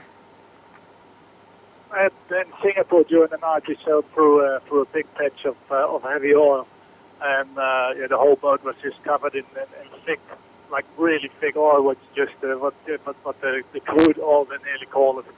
And we don't know how the rest of the boat is looking, but the decker boards, everything was covered. The whole transom was full. So slowly over the last couple of days, when the breeze was a little lighter, we've been trying to get a bit off, and I think it helped, especially during the night, last night when it was lighter. But we'll have to see when we pull the boat out how bad actually the bottom is. Still really bad.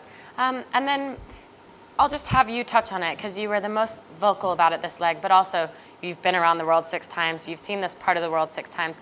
You've told us, essentially, how disappointed you are in the amount of plastic and pollution, at least on this leg that you've seen. Could you just touch on that for a moment? Well, I think the only word I have right now is just sad. It's really sad to see how much pollution there is actually, and how much of a big difference I can see from the first race I did in 1985 compared to what we see now. I think it's way worse than I ever would have imagined, and I think the issue is way bigger than people actually think what it is. We might all say that we shouldn't do all rigs and all that kind of things, but people should first look to themselves and actually blame ourselves for all the pollution, but we just can actually do something about it. And that's unfortunately not happening, at least not in this part of the world. Okay, I'll leave you with this final question. We've all been talking about stackable weights. You guys definitely have the least stackable weight on board. Alvimedica had the most, at least for this leg. You're clearly doing it on purpose, but could you explain a bit why? Can you repeat that, please? Yeah, I was talking about stackable weights on board and how you guys have the least stackable weight. You're bringing the least stuff on board. Could you explain to us why?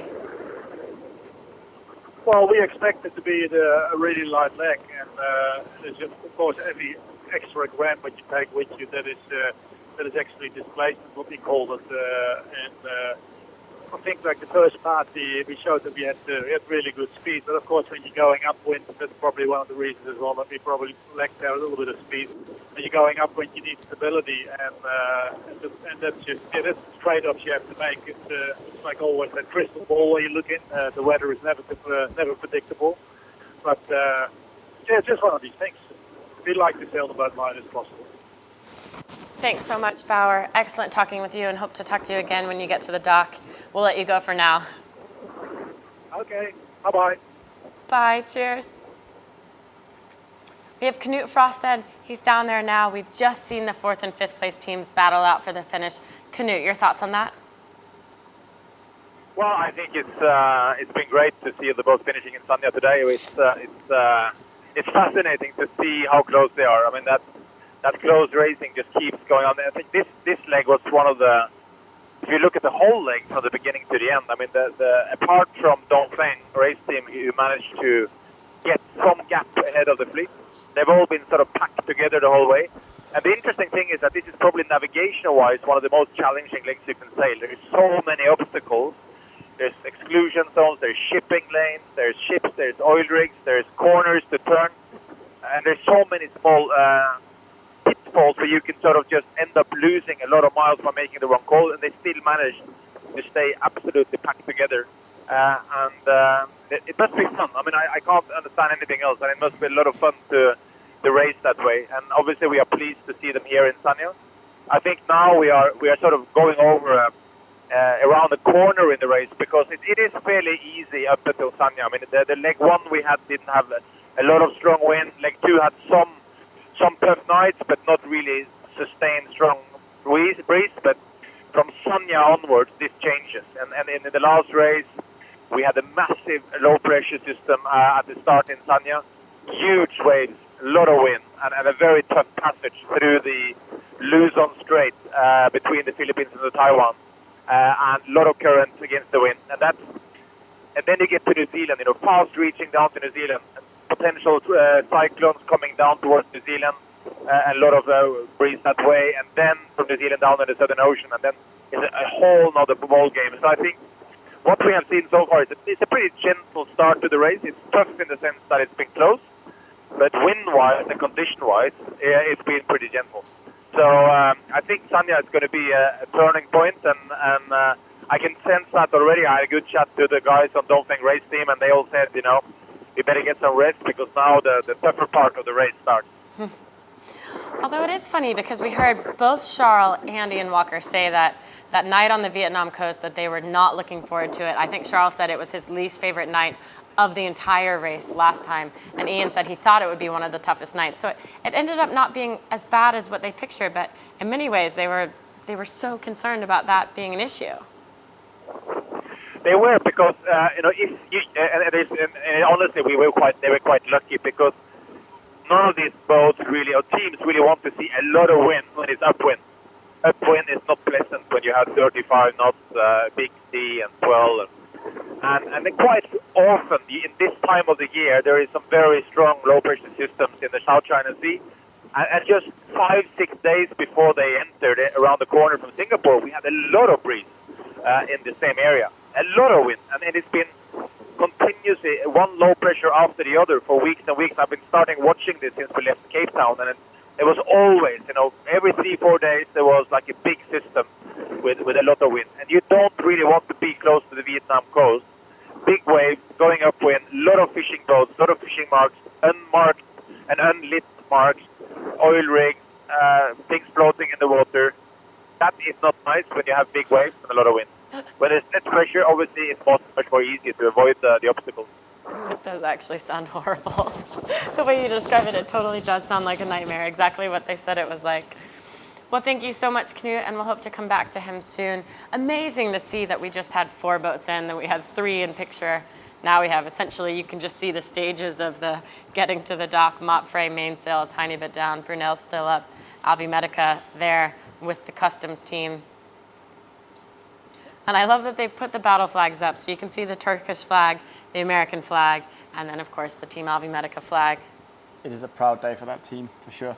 It's quite amazing also, you know, 23 days at the sea, and they come in with such a short distance between them. It's really cool.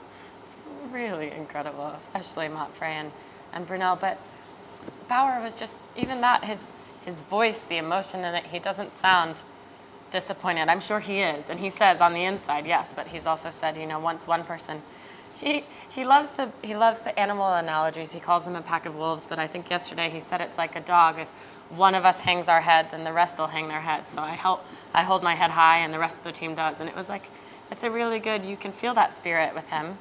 And I think that's the best way to look at it when you've got that close to finish and you're the boat that didn't win that tighter race. Absolutely, it's a long race from here on still, and it's too early, you know, to start hanging with your head. It's all you have to do is keep pushing and come back into the next leg and figure out what to do differently. Well, so speaking about coming back into the next leg, your team, it's now the race to get back into the race. We're going to take a look now at what the next part of the mission was to get Team Vestas Wind's boat back into this race. With all their supplies on board, the Vestas salvage team is joined by skipper Chris Nicholson and is making its way back to the reef. The 26-hour trip gives Chris the opportunity to reflect. I really felt it actually when I flew in on the plane, flying above the reef, and you get a few flashbacks. But it's just good. I just saw Gabby, the local, and it's nice to say to him that, you know, that we said we'd come back and get it. So it's kind of not what they're used to here. When wrecks happen here, they normally stay here. So it's one of those jobs that has to get done. Hopefully, if we can get enough of the boat off, it will make a difference. It will make a difference to us if we get back in the race or not. So there can be a better outcome out of it than just removing everything. So fingers crossed. Now they're running 2 or 3 miles from the boat, and you can see it through the binoculars. It hits you hard for sure. Like, you know, obviously we're about to jump in the tenders and head over there, and I think as we get closer and closer to the boat, you realise your attachment to the boat and the project even more and more and more. So it's I'm sure there'll be different emotions as we get there. At the same time, they're also very ready to get on with it. You know, the boat's been on the reef for long enough, and it's time to actually do everything we possibly can to then at least say we can close this chapter in the story for sure. As the team gets closer to the site, they get a better picture of the task ahead. It's moving, actually. It is moving quite a bit. As we're speaking, it's moving. Yeah, absolutely. The waves, you reckon they don't look as big now, do they?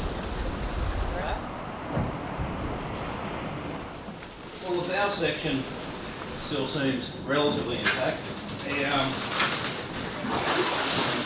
Literally just standing on the reef right here.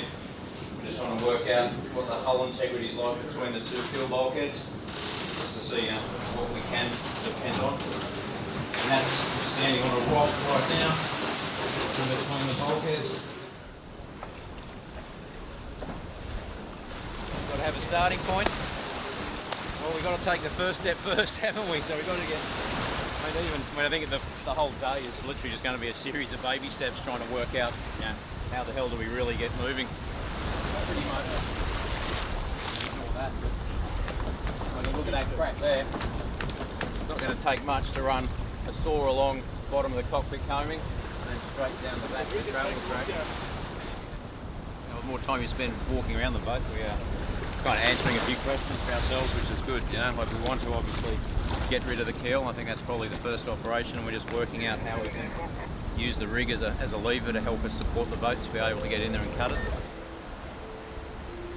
A bit more damage obviously on the starboard side, but in general it's pretty much the same. It's kind of, just a bad feeling when you think how it got here, and the night that we had in trying to make it through the daylight really. So and it's kind of like now where you see sort of like the power of the waves and the reef, and you're just pretty lucky everyone's all right. Very lucky everyone's all right. Got to sort of show respect to the ocean as always. At least now I can see that there's a way back into the race. And really before we had put our eyes on it this morning, that was in doubt. So I think there's a much better chance now. But we need to have a lot of things go our way as well in the next few days, getting it out of here. But really good, capable bunch of guys. So we'll give it our best shot. It must be terrifying and a bit sad sometimes to see the boat and what it looked like on the reef. How does it make you feel now? I mean, we know it's going to be rebuilt, it will be better, but it's hard to see the stern of the boat looking like that. Yeah, obviously, I mean, it's been a while now, but it's still, still sad to see the pictures and see how the boat is looking. Of course, yeah, we have a new race in the race, to get back in, and that's interesting. Challenge, but it's each time you see the crash video or the photos of the boat, you're always like, it's a little bit sad to see. So let's talk about, just briefly, I mean, again, we're still watching Mapfre and Brunel here. That's the finish line marker, the Volvo Ocean Race marker. They are there off of Sonia. Hopefully we'll get to see Alvi Medica come to the dock. But for you guys, the race to get back into the race, the boat arrived in Genoa Sunday. It goes to Persico now. Many of you you're flying to Sonia to be there for the import race, to see your sponsors, to see the teams, to, I'm sure, get some gossip and whatnot. And then what? Then where do you go? How do you join the boat? How do you help it get back into the race?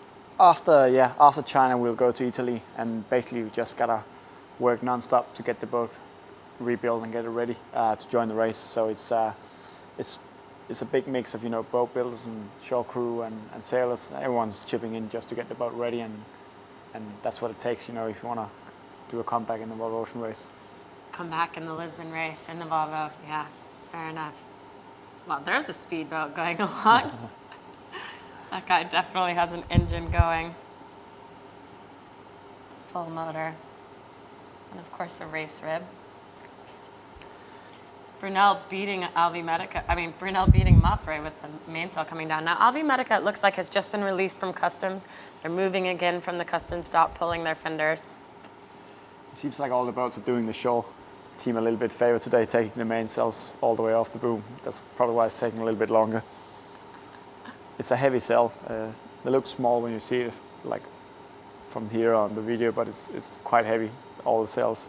Do you know how much it does weigh? No, I don't know the exact number, but after, pulling sails around in the bow and all You're that. like, I know exactly how it feels to my muscles. Exactly, I know exactly how heavy they are when you're trying to drag them around in the wet and you have cold and tired hands. So yeah, they are quite heavy, the sails, and you get a little bit exhausted with mushing them around. Well, and the wetness definitely it almost can double the weight if the sail's wet from the original weight to actually what it feels like when it's sogging wet, moving it side to side. Easily. When you have dry sails in the beginning of the leg, it's actually a pleasure doing any maneuvers, any tacks, just moving them. But then you stack them on the weather side, and the first few waves soak them up, and then it's just a really big fight to move them around. But it's a big thing. It's really important you always have the sails in the right place. I mean, it's a lot of weight when you have 4 or 5 sails stacked. And here we can see the lighthouse in vision. That is the other half of the finish line. The white mark just above the mast to the right, that's the Volvo Ocean Race mark that shows one side of the finish line, the red and white stripes. Candy Cane Lighthouse, the other side of the finish line. Alvi Menica now finally getting off the dock that they started to get off of about a minute and a half ago. And that's the customs dock. You can see all the officials there. As we said, it's the weirdest in our minds in some ways, the fact that there's this completely official passport stamp type. You've just arrived to China, but that's the thing. You're in a totally different marina, in a totally different country.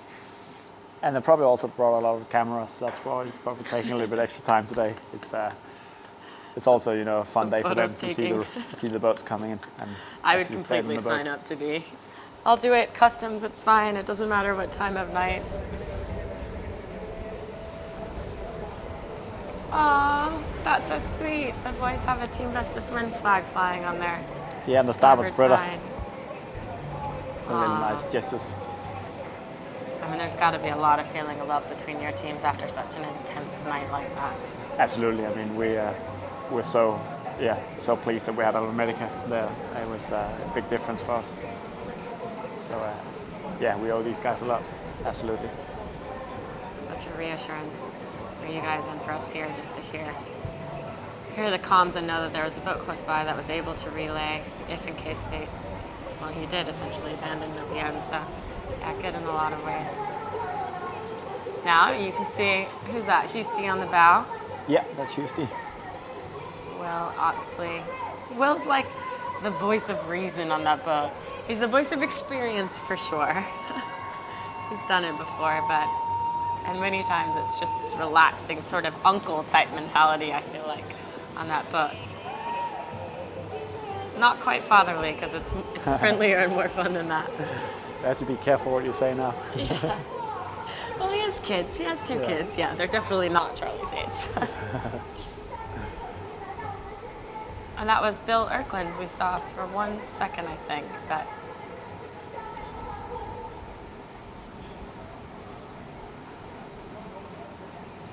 Alvi Medica trying to reverse in. I think it's Nick Dana who usually does the docking of this boat. He's the boat captain for the team. Yeah, because you can see Charlie standing in the stern. Charlie, only 30 years old, skippering a Volvo Ocean Race team. He's not the youngest person to ever skipper a Volvo Ocean Race team. Actually, he wouldn't even be the youngest one to win a Volvo Ocean Race. Someone else has done that at the age of 29 before. But Charlie, quite impressive to be able to pull this team together.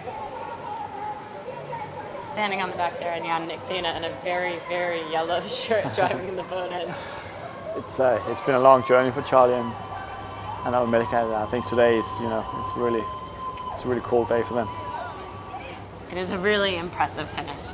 I know it's a podium finish, it's a 3rd place, but it is a podium finish for a young team, many of whom haven't even done the Volvo before, a couple of whom hadn't even crossed the equator before, like yourself. So incredible to see them really fighting it out with the favorites. And then, of course, getting to greet the family on the dock. And off to get a coconut and straw. What's funny too is many of them, I think Charlie does this, you bring maybe 4, maybe only 3 shirts, and you only wear 2 on the leg, and you save the final shirt to put on this morning, whatever day it is, your final day on the dock, and then you wear your final clean shirt and you arrive all clean. Nick Dana clearly doesn't. You can see his yellow shirt, but the rest of them look almost too sparkling to have been wearing that shirt for much longer than 12 hours. I'm not sure they bring 4. I think they only bring 2 or 3. I mean, you want to save the weight, but yeah, you try to see if you can save a shirt for the day you arrive. But if you had an accident early on, you had to use the shirt early on. race ready, race shaved as well. There's only one person who looks race shaved. And to that's me. also, there's a little pride as well, you know, in having the same shirt on the whole. Like, it's, if you can pull it off, it's yeah. It's not just a young ones game, as we could see with No. Ian and Neil. Everyone's playing the game.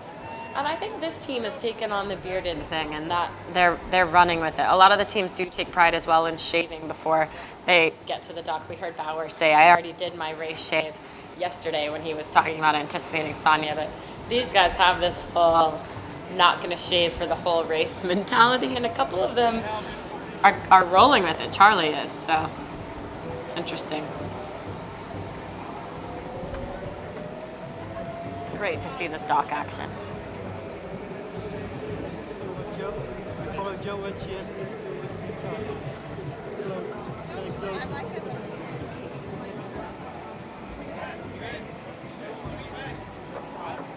Hoping to be able to hear a dock interview soon.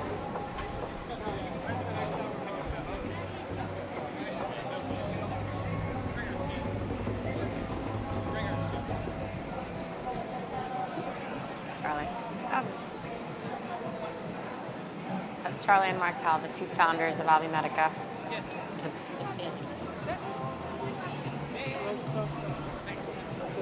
And here's Charlie with Joe. This is our local language MC, Vicky. So I'm going to ask you a question, and if you reply, she's going to then translate question by question.